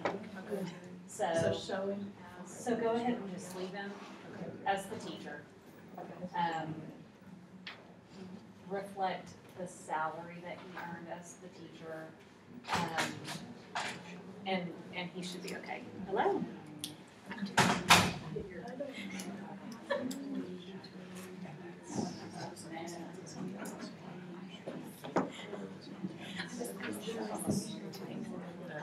Yeah. Okay. Right. So email the information and I have which like account that I have. Okay, good. So I can write that. And who it is, and how much that. That's good, okay.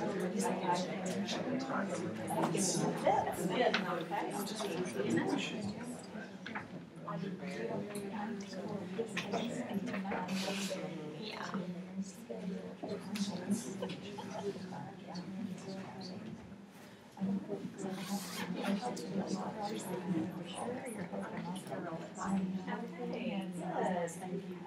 good. No problem. You need to do that. There's a lot. I've been trying to be diligent about checking my emails every chance I get, because I know people are out there trying to finish their reports and not airing hell. Yeah, not Dell. Not Dell. Everybody but Dell. They want to get it right. So.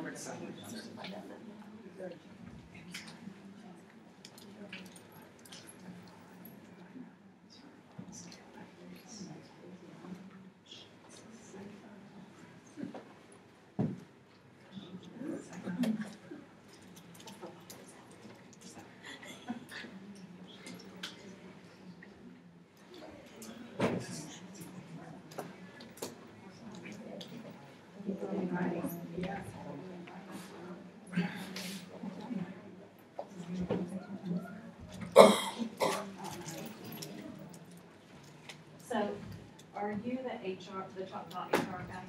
Or are you just the guy who gets to be? Well, Say Choctaw. Well, how are you doing? Good. Well, I'm a yellow jacket. Okay. And my son just graduated this year. So you were his principal, maybe in ninth grade. Gotcha. When So did he graduate? anyway, huh? When did he graduate? Just this year. Okay, so I had him 3 years of. So, yep. What was his name? Like Butler. Okay. So, yeah. So anyway, yeah, I didn't know if you were the HR person I moved into or that position at the beginning when in Mr. last Berglund, July. Yeah. when Mr. Berglund retired. When they held off onto it for, Okay, he recently passed away. I did hear that. That was awful.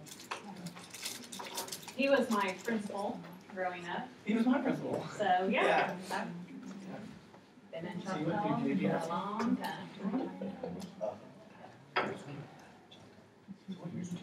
That's probably a question I'm not supposed to ask, but it's a Yeah, Choctaw thing. in '94. Okay, so you were 4 years after me. I taught there, and I, for 2 years, but thank goodness. Yeah. You were a student. I taught there.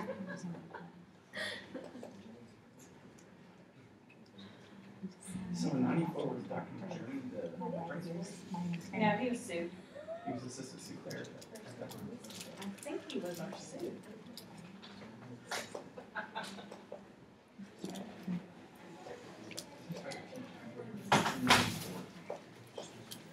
I was thinking, Tom was the superintendent.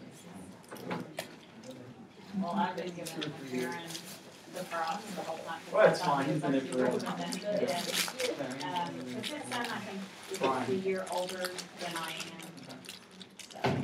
Very. Did Cindy or anyone else come today, or you just? No, Cindy took her week of vacation this week, so Okay. she did it. She blamed the operation. The girl knows it all. Like, Cindy, please help. Okay, well, now that everybody knows how old I am, we'll just get started. So are we hot now? I don't know. I'm cold and then I'm hot. Okay, so welcome. My name is Heather Butler. I am the Director of School Personnel at the Oklahoma State Department of Education. So yes, I live in Choctaw, I've been there for a million years. And I worked in Mid-Del for 17 years before I came to SDE 4 years ago, which is really hard to believe that I've already been gone for 4 years. But today, this session, we're going to talk about teacher service records and some personnel data. We really use personnel data in so many ways. Obviously, the last several years with teacher pay raise and things like that, our personnel data has just been analyzed and over-analyzed a million times. So let's get started. We do have personnel data, so much personnel data that is just at your fingertips. For those of you who have been around for a million years, like I have, you'll remember in the good old days when we would hire teachers and we would call the State Department and give teacher numbers, and they would tell us the number of years of experience and the degree level, and we would hire our teachers and place them on those steps that way. So when they brought all of that online, it was just like, oh, I mean, it was just the best thing ever. And so we really have taken that to an all new level this year. We just have basically everything you can think of out there. So first of all, the Accreditation Hpt Application. Let me back up. Are there any newbies out there this year? Okay, so a couple of you, fantastic. So if you have not been introduced with the Accreditation Hpt application yet, you will need to become good friends with it because it really does have all kinds of information for you, and you will use it on a very regular basis. okay? We also have a lot of site and district level information that can be found in the Accreditation Hpt application, as well as the personnel reports. And then we have state level information out on our website, and we'll talk more about that in a few minutes. So first of all, especially for those of you who are new, how to navigate to get into the Accreditation Hpt application. So I guess I should back up. The first thing you're going to want to do is get access to single sign-on. So if you don't have that or you haven't heard that term before, that really is the hub for all things SDE. So you'll want to get login information for that. And then once you get that access, your superintendent will give you rights to various applications that your role may need to access. Okay, so the Accreditation Hpt application would be one of those. Once you get inside that, you can do an educator search. One of the things that sometimes people are confused about, you can actually access any teacher's information statewide, not only your teachers in your district, okay? So if you have a social security number or teacher number and the last name, you'll be able to pull them up. Once you get them pulled up, the two main tabs that you're going to use will be the teacher assignments and certificate areas and the personnel data tab. On the teacher assignments and certificate areas, sorry, that's okay, come on in. You're going to see a few things. So let me just kind of, this first section up here is going to be how they're currently reported in an accreditation application. So this is going to tell you any of their assignments. So if they have multiple assignments, obviously you'll see that. But you can see this person is currently being reported as a second grade teacher with 24 kids. Okay? Then you're going to see their certification areas. So this will list all of their endorsement areas, the grade levels that they can teach, whether or not they have a valid certificate. This is like number one, check, okay? Need to obviously make sure they have valid certificates. This is also a fantastic resource for your site principals. If they are not using this to consider when they are interviewing, they really need to be. This is also a fantastic resource. If you click on this classes link right here, it's going to pull up a list of all the subject codes that can be taught with this endorsement area. So that is a great resource when you're going to complete your class roster. Which one did you say you could click on? This classes right here. And it'll tell you all that they're qualified for. Yes. This is a great kind of substitute for now since we don't have the old, help me. Certification. The certification guide, yeah. So that has been pulled down, but I know that they are working on that.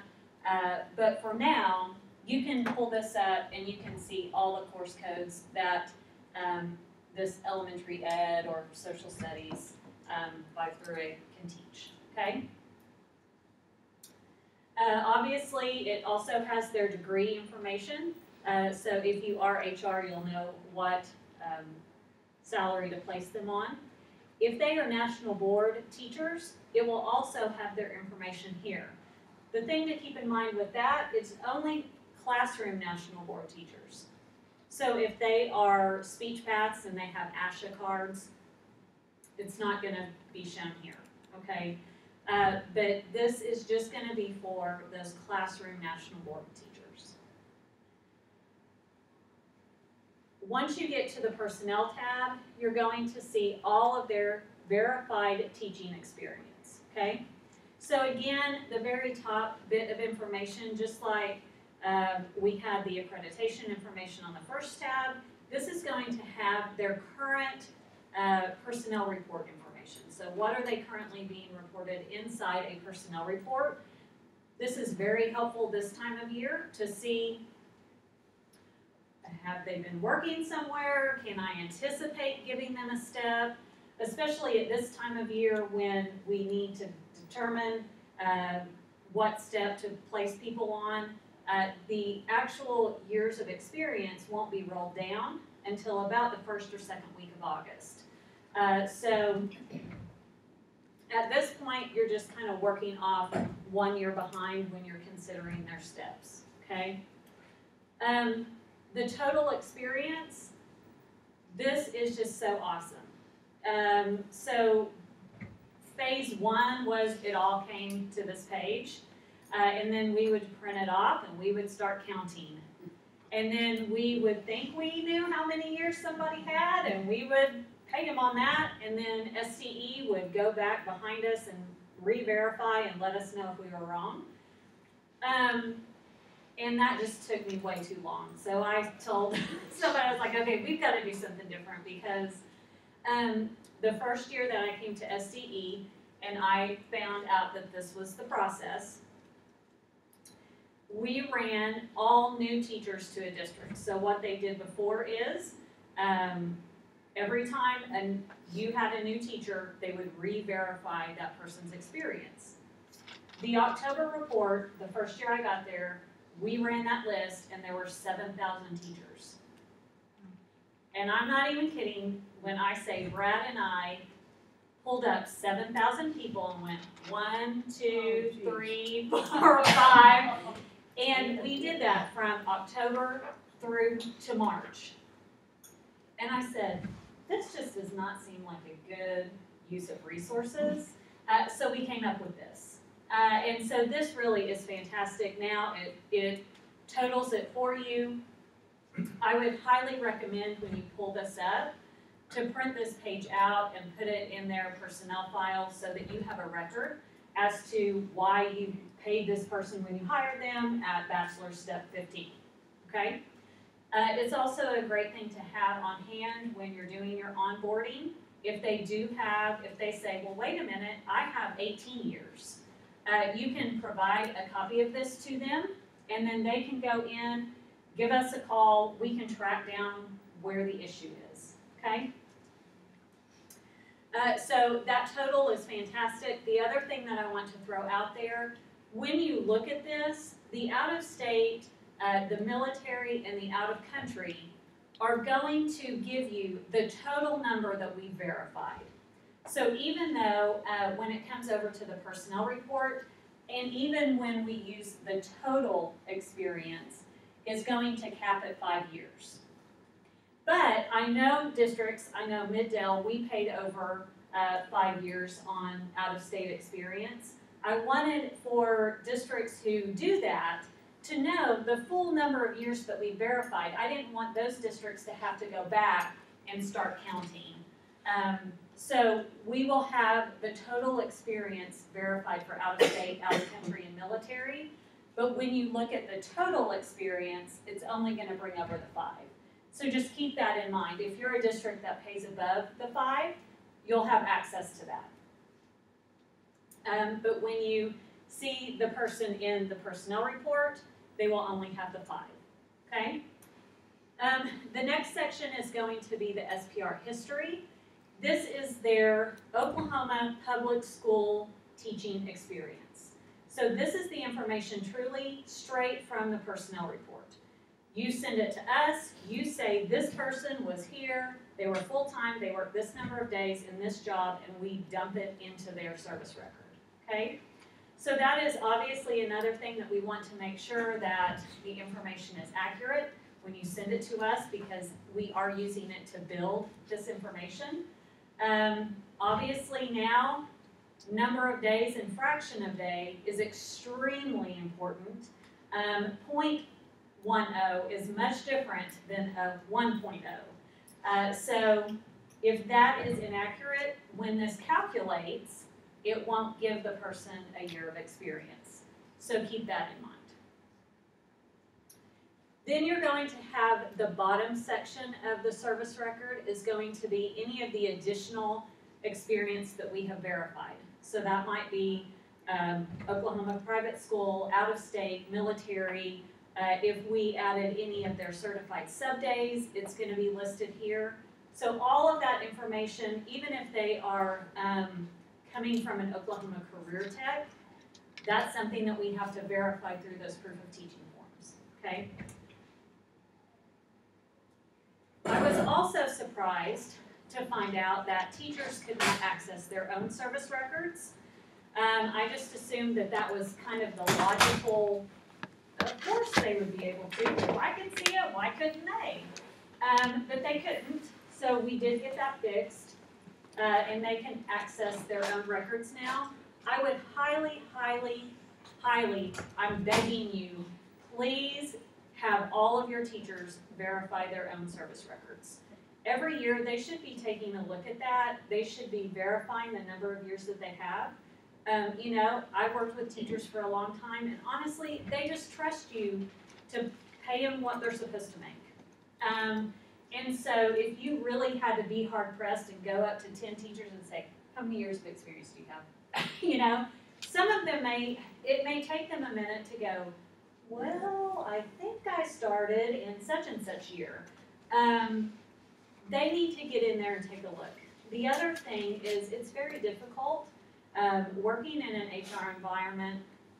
It doesn't take you very long to realize that any funky, weird assignment or arrangement is made and can be made and could have been done. Okay, so if you pull up someone's service record and it says a half day worked for 45 days, you'll go, okay, you know, that's not going to put any kind of a red flag to you that the person only worked that few number of days that year. But if your same teacher looks at that and says, well, wait a minute, I have been full-time all year, every year, this is wrong, okay? They are the only ones that know what they've been doing for the last 20 years, okay? So we do want them to be involved, and we want, obviously, we want it to be accurate just as much as they do. So I also have this in a PDF, so I just want to throw that out there. I know that I have sent it to some districts, but if you want this, this would be great. Put it in your first paycheck for the year and give them this information. It will walk them through how to do that. I think it even has my information on the bottom to contact us if there is an error. So if you don't have that and you want that, just shoot me an email. I'd be happy to send it to you. Okay? This is for the individual teachers, right? Yes. Okay. Yes. So this is going to be how they log in. They're going to log into single sign-on. They will automatically be given the rights to the Oklahoma Educator Credentialing System. So this is not something that your superintendent will have to assign to them, like the rights to the other applications. When it creates their account, it's going to connect them to their certificate account. But only theirs, right? Yes, only theirs. So even if you do have a superintendent, a principal, if they have the role of an admin in other applications, and the role can be found right here, when they see this, it's only going to be educator. So this will truly just be their certificate information. Okay, when they click into that, they'll see this. They'll have to click it again. I don't know why we want them to click so many times, but anyway, we do. So click this to view their credentials. The first screen that comes up will be very similar to that assignments tab that we see, but they will have a menu on the left-hand side. One of those things is SPR. If they click on that, they're going to basically see what we see in that personnel tab. So again, they will see their history, they will see the total. One of the other things that we get a lot, and I was actually, sometimes you're just surprised by the way people think, but I'm really surprised. No, not at all. I was really surprised sometimes by how many teachers call the State Department to verify their employment or to verify their teaching experience. We get tons of calls every year. And we had this horrible way of doing it. So we now actually have a verification that they can generate themselves inside of their service record, which is fantastic. So if they go in and they click View SPR Report, then this will, a PDF will generate for them. It will be on our letterhead. It has my signature on the bottom. It is truly a verification, state verification of their service records. All right, we're getting some back. Okay. Man. So again, especially for those teachers that you know are calling 10 different districts to get these verifications, just shoot them on over to this, okay? Because again, it's going to list the school year, the district, the position, whether they were full-time, part-time, the number of days. So this truly should be any verification that they're needing. This should work, okay? Is this why you were contacting me about your sub person? Yeah. Okay. Yeah, and so, you know, every once in a while, when we do receive phone calls from teachers that say, you know, my service record is wrong, or I should have some additional days. Sometimes people get to retirement and they want to go back and try to scrape up every 30 minutes that they worked somewhere, you know. And so sometimes I do have to reach out to you and say, you know, they're saying that they worked here. I don't see that on your personnel report. Can you verify that for me? So sometimes I'll have to reach out to you, and you guys are great to get that to me. But yes, direct them over to this, and hopefully that will save you guys time as well. Okay? So it says days employed, it has like 178 days contracted, 180, does that mean she had 2 sick days? Or maybe she was hired late or left early or whatever. So for whatever reason that year, there were 2 days that she was not paid for.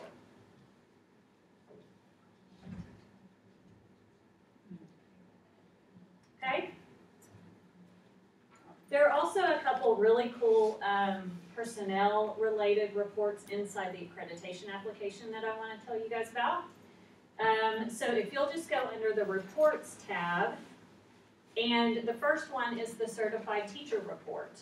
I kind of joke about this report because I used to have a principal that would call me every single year, I mean without fail, and she would say, will you please run me that certified teacher report? It's just fantastic. So I would log into her accreditation application and I would run the report and send it to her, you know, I mean, whatever.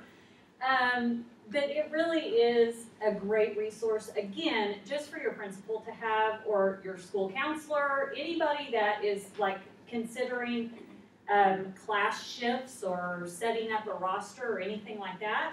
It's going to list all of the folks in their accreditation application, all of their endorsement areas, and then the expiration for those certificates. Okay, so again, just a great quick resource or reference for your principals to have. But it's also going to show whether, I mean, if they haven't tested it, it's also going to be there as well. Like if they haven't taken their certification test, they have that on their transcript.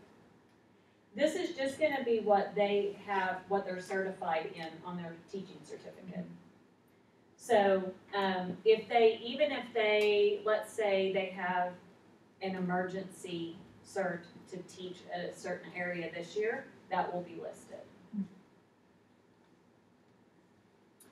This is the other report that I would recommend your principals run before you do the final hit go on the accreditation application. The reason for this is going to pull anyone in the accreditation application. So I would recommend pulling this list and getting your class roster and verifying that everybody made it to the accreditation application. A lot of times that isn't really caught until your RAO is sitting there doing the exact same thing. And they go, well, where's so-and-so? Oops, I guess we forgot about that person. So this is just a great double check for the principal. Site and district information can be found in the personnel report. Again, we started collecting these digitally or through single sign-on in 0506. So you should be able to have access back to your personnel data to that school year. One of the most important reports, in my opinion, is the certified expiring report.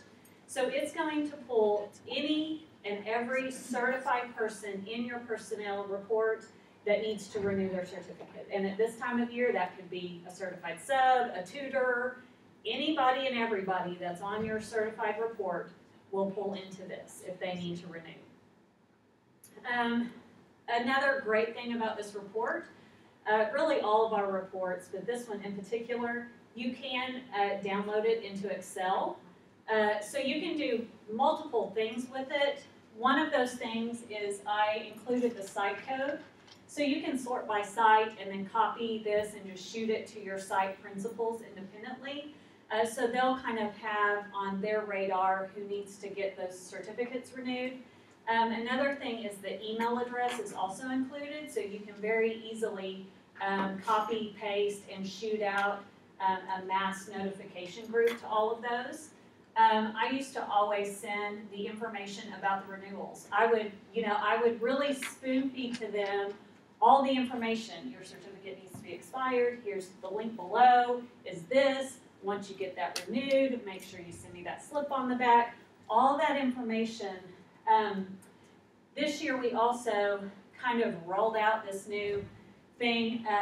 It's just really bothered me that that SDE doesn't reach out to teachers anymore to remind them about renewing their certificates. Again, one of those, well, back in the old days, but for real, back in the old days, when the State Department would send out the renewal forms and we would pass those on to the sites, to the teachers. And so I hate that they're not getting anything from SDE on that. So I did work with communications in the spring, and I pulled up the personnel report, this report, and I did the statewide of this. And there were like 7,000 people. So I copied and pasted all of their emails and I shot it out and I felt so great about myself. And then it's like one of those things where you're like, probably could have made that a little bit better because I also sent it to all emergency certified people, to all provisional certified teachers, which they shouldn't have gotten that because that created a bunch of questions for certification. So anyway, hopefully I'm going to be sending this at least to those folks that have standard certificates that need to renew, and hopefully that will also help you guys to get those done in a timely manner. The other little plug I throw in there is, of course, I know you guys know this, but keep in mind, it is illegal for a school district to go into contract or be in contract with someone who is not certified for the position. So a valid certificate is obviously definitely a must. Okay. Another report that kind of came about is the degree and experience. And we also actually have Miss Jana from Mustang to thank for this report because she called me one day and said, you know, do you have anything that would tell me my people with their experience? And I thought, no, but you know what, that's a great idea. We should do that. So we created this, and it's kind of grown into a couple things, but one of the things, again, with this one that I wanted to add is the site information. So you can take a look at that and analyze, even by site, what does it look like on our sites? What do the years of experience look like? Do we have some sites that, like all of our tenured teachers work over there? You know, and this one has, you only have like 3 years or less experience here at this site. Some of those things would be interesting to take a look at. You can also obviously use this for your payroll to make sure everyone is on the accurate step each year, okay? And then our state level data. So I want to just make sure that you are aware that this information is out there. And it can be helpful to HR staffs in just a million ways. But, and if you're a total HR data geek like me, there's almost too much. But under services, if you'll go to the school personnel records page, that's my homepage. Under topics, there is the school personnel salary information. If you click onto that, it's going to bring you to this page, okay? This page has just all kinds of fun stuff on it, okay? So first of all, we have the current year state minimum. So we do have the proposed FY19 state minimum out there. So if you want to pull that to provide to your teachers or just obviously to have for yourself, that is out there. And then we have the previous year. They would probably love to have that as well. If you're going to give them 19, you might as well give them 18 as well, so they can kind of take a look at what those differences are. The local salary schedules, I am required to provide all of those salary schedules statewide to our legislature. So I decided to go ahead and put it online. This is a 200+ page book by the time I'm done with it. And what you're going to see is it will start out and list all districts that follow state minimum, and they'll be in county order. And then behind that, you will have truly the salary schedule of all districts that pay above state minimum, okay?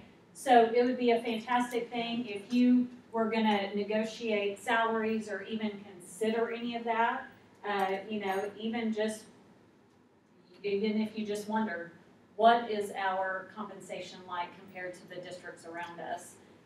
All that information is right there, okay? Backed by popular demand is the current year superintendent salaries. We used to have these reports out there, and it truly does just list superintendents. And when we put everybody's salary out there, we pulled those down because the superintendents were in the other report, but it was just too difficult. People didn't want to mess with all other 49,000 people. They just wanted the superintendents. So we have that posted out there. Again, like I kind of referenced, we have the certified staff and support staff salary information. This truly is literally all the information that you send us dumped into Excel and put on our webpage. So there will be, when you open this, you will see 50,000 certified people. What district they're in, what site they're in, what job they're doing, how much they make for it, if they received district paid retirement, what their FBA is, if they have extra duties. It is a monster, okay? Same with support staff. So all of your support staff information is listed out there. We have a couple other, so this is where it gets a real dorky, but certified staff FTE by job class and support staff. So, you know, you're thinking, I wonder how many counselors we have in the state. This is going to tell you how many counselors, and then it also gives the average salary for that job class. So if you're just considering some of those things, maybe you, I don't know, maybe you currently contract out your speech path, but you want to consider hiring one or bringing one into a position for your district. You can see what the average salary of those speech paths are, okay? The other thing that I want to tell you is a change in the law that was just added is that within one click of SDE's homepage must be a report of all salary increases for district employees, okay? We're going to take that on with the data that we collect in your personnel reports. But, unfortunately, it's not going to really provide the whole picture. And one of the other things that I said when we were just kind of throwing it around amongst ourselves was, well, you understand that that's literally every person, because it's total comp. So everybody's FBA goes up and everybody gets a step. So literally, everybody gets more money from one year to the next. And so they didn't care. And so we are going to create this. Kind of what my vision is they want us to, and it doesn't even really matter whether you were in the same district or not. They want to know for you, did you make more money than you did last year? So kind of my vision for it is last year's district position total comp, this year's district position and total comp. But unfortunately, total comp gets real ugly real quick. And so the story is not going to be told. So just know that we have to put that out there. We will definitely have some little note to reference them back to this, which does list if they got those extra duties or if they got those stipends. But you may receive phone calls because it's going to have all of that in the difference. Is it going to be on this page as well? I don't know if SDE will link it directly to this page. My guess is probably so, since all of our other data is here. But that would be my guess, that we would have it right here, unless we truly just put it on our homepage. But one click away. Yeah. So. And that's that new House Bill 2009 that they mentioned? Yes. Yep. So, just keep in mind, even for people, and that's the thing that I said, I just think it's really unfair if someone's going to be scrutinized, because even if they took on an extra duty or they left one district to go to another district for a better salary or a different position, it's just a real bummer. So hopefully people don't get too negative about it, but just know it will probably be looked at. And you may receive questions on it as well. We also have a public records page, if you guys weren't aware, that just has basically anything that you can think of, it's out there. So your report cards, awards, trying to think, we list all certified email addresses out there. We have district directories, school directories. So we just have tons of data. Basically, we've kind of moved to this position where if people were submitting these open records requests just constantly for things, and the information is public record, it just moved here, okay? Let's go over deployed teachers real quick. This is something that kind of came up in conversation last year. And I really just want to make sure we're going to send some direct notifications and communications when school kicks back up and our teachers are back. But I wanted to kind of kick this out with you guys first. If you have deployed teachers, so USERRA is a federal act that kind of protects some of their rights. Two of those rights is that their seniority must remain intact, and that they have their health insurance coverage continued during the time of their deployment.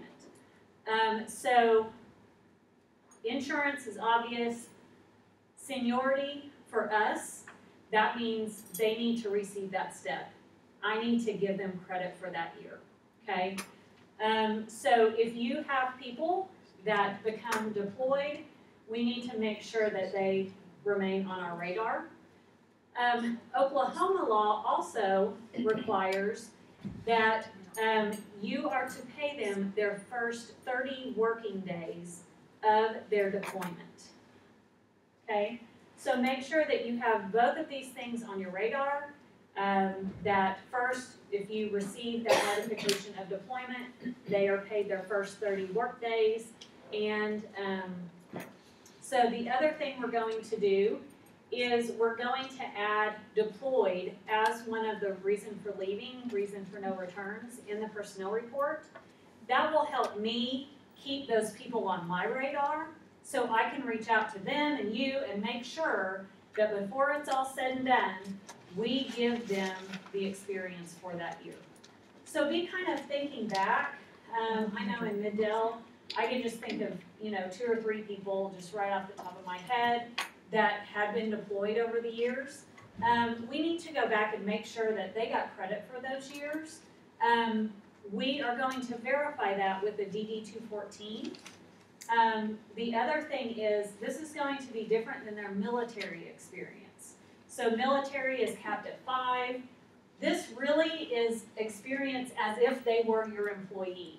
So it's going to need to be viewed differently than that. So when I add that in, it's going to be counted as Oklahoma experience. Okay? So just keep that on your radar. Make sure I get those DD-214s, and I will get their experience added in for them, and we can get that going in a good process to kind of make sure that they get what they're entitled to. USERRA also requires that all employers have this poster out so that they are notified of their rights. So as a district, if you do not have the USERRA poster up for your teachers to see, you'll want to make sure that that is out. Okay.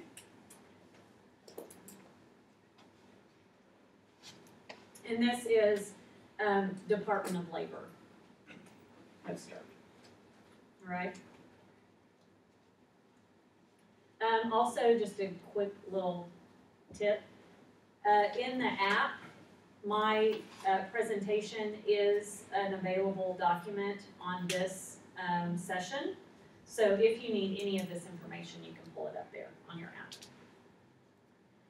Also, were you aware, I just want to make sure that everyone is aware of the Troops to Teachers program. So we do have, this is a federal grant. In Oklahoma, we just found out we were going to our grant was going to be extended. So that is fantastic. It basically helps, obviously, military individuals who want to transition to become teachers. So far, we have, this program has connected over 350 service members with local districts. So especially those of you locally near Tinker, if you have other bases near your school district, you're definitely, if you have not met John Parker yet, you'll want to reach out to him. He's a great resource. Talk about those folks that what your needs are, the folks that he's meeting out there, and hopefully he can connect you with some people, okay? Okay, so this is just some information about our website. We do have tutorials. So for those of you who are new, we do have tutorials out there that will kind of walk you through, first of all, what even is the personnel report? What do the different tabs? What information are we collecting? We have one on edit checks, how those work, what that information means. And then we have just a ton of other information. One of the biggest things that I would want to point out here is the personnel law references section on my page.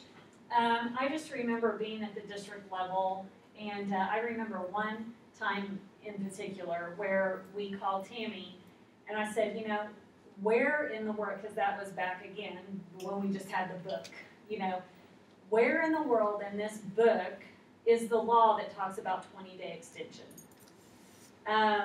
And she was like, oh, well, that's 70, blah, blah, blah, you know? And so we found our page 3,205, whatever. And so Now, I have taken what I feel are some of the most go-to personnel, school personnel topics.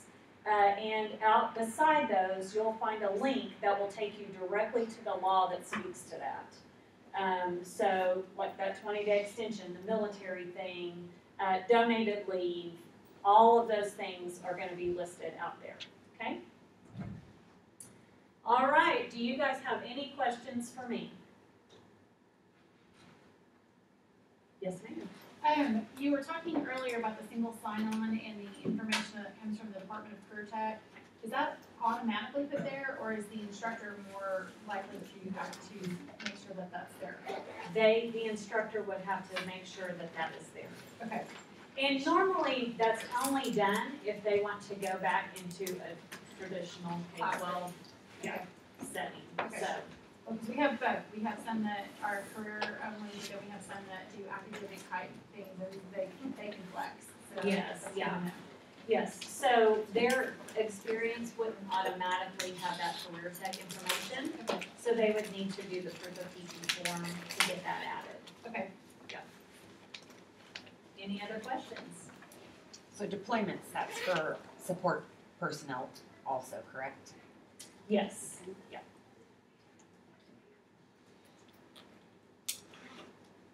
Okay, well, thank you guys for coming, I really appreciate it, and I may see you at, let me just pitch this out.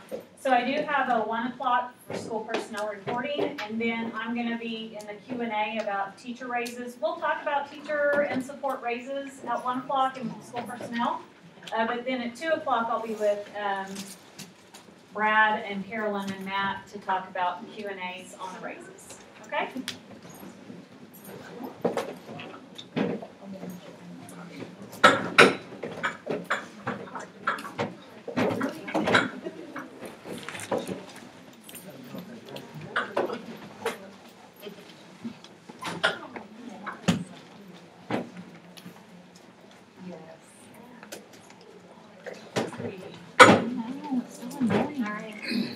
Everything else gets bigger, you want it too. Are you scared of her? Except I make it bigger by stretching it much as I can go. But I made notes that I need to get you. I'm sorry, what? Yeah, it does. Thank you, ma'am. No rush for now. I just keep on looking at See these. you later. I wrote them myself. Thanks for coming. Yes, sir. All right, 2 questions. You, Sarah. Yep. If they resign in the middle of that term, then that resignation is effective immediately. Is that how we interpret that? I Shall would we think interpret so, that? yeah. And then, I may need to call you on the other one, but, I have a charter contract, and that contract doesn't match what they paid, and how painful is that gonna be on me? As far as the scrutiny that you're gonna get? Or is it more an okay thing? Well, so My first thought was, are we This is what- talking, this is what the contract says, and then they have dollars? this little page that says, here's a breakdown of it, and it's not part of the contract. I said, well, my first thought was, just make that an addendum and have them approve it, and then you're done. Right, And then regardless of what the language says. yeah, that's, So there's some squirrely things in there, like the housing assistance, that's really a fringe, but it's paid as a extra Yeah. duty. oh, okay. So, because it has to be taxed, Mhm. so it can't really come out so much, so, Isn't there a housing object code? then maybe I'll look at that. I think there is. I knew it was gonna see today, so I'll just solve these questions. and ask you. Yeah, so I would definitely, I mean, so we kind of, hold on just a second, because this may I take a know. minute. I'm sorry. No, I'm that's very fine, if complicated. you don't, This if you is don't probably a mind, 30-second hold on, question, yeah. I was just saying, interject myself, I'm Carrie, I took Jean Watts' place in Oh, second okay, grade. okay, so nice to My meet you. day at work. Awesome, and you came to this? Yes. Yeah, And everybody fantastic. else did, I didn't want to speak by myself. Well, I did have good. one question about our edit check report. Uh-huh. On the one for employees with no FBA. Uh-huh. Yes, I have 2 support employees that were hired Good to see you. mid-second semester that also took leave without pay. For that reason, it won't let me put their flex Oh, benefits in. Uh-huh. Can I just make a note on that edit check and then go ahead and run it? Just send me an email because I have like this super user that I can log into Okay. and I can actually enter that Force in. it. Okay, and so.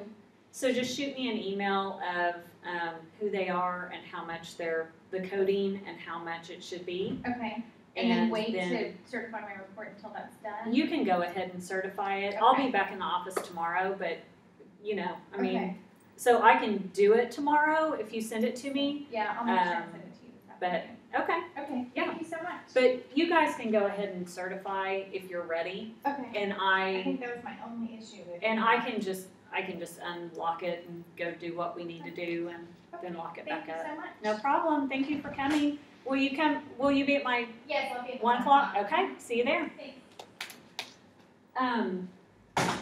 So honestly, a couple years ago, when Brad went to audit things, I was like, okay, I want you to also take a look at the contract and what's coded and the amounts that are paid and all of that. And it didn't take very long. They were just all over the place. Yeah. And so we talked to legal and they're just like, it's really their contract. We really don't have any real say. I mean, so basically. So you're really worried about does OCAS match the SPR? We want to and know. And then don't worry so much about the contract? The contract is a local concern. Okay. So if locally they don't feel like they would be scrutinized or someone locally, or even, whatever contract we have, and they pull that, and they also look at the data online, which is what we tell people.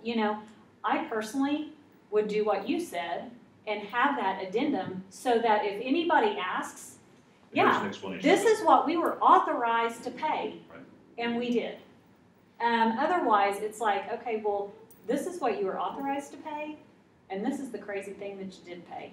You know what I'm saying? And this has gotten so contentious that the superintendent was chastising the personnel salary person for it not being correct and trying to figure out how to report it. And then their payroll persons quit.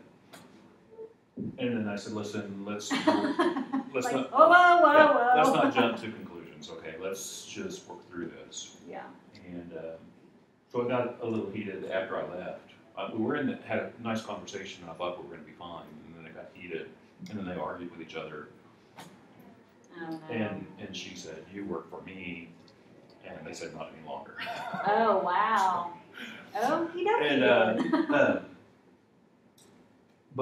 And so in the middle of the night, I woke up and thought, well, they should just add that as an addendum and just report it exactly like this. Yeah. And then it's no big deal.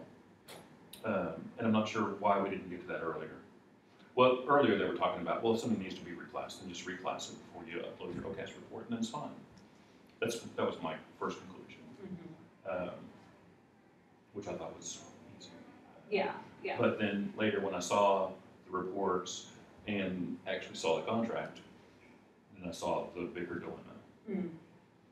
Because as the payroll person, I would want it to match what I, in theory, was authorized to pay. Right.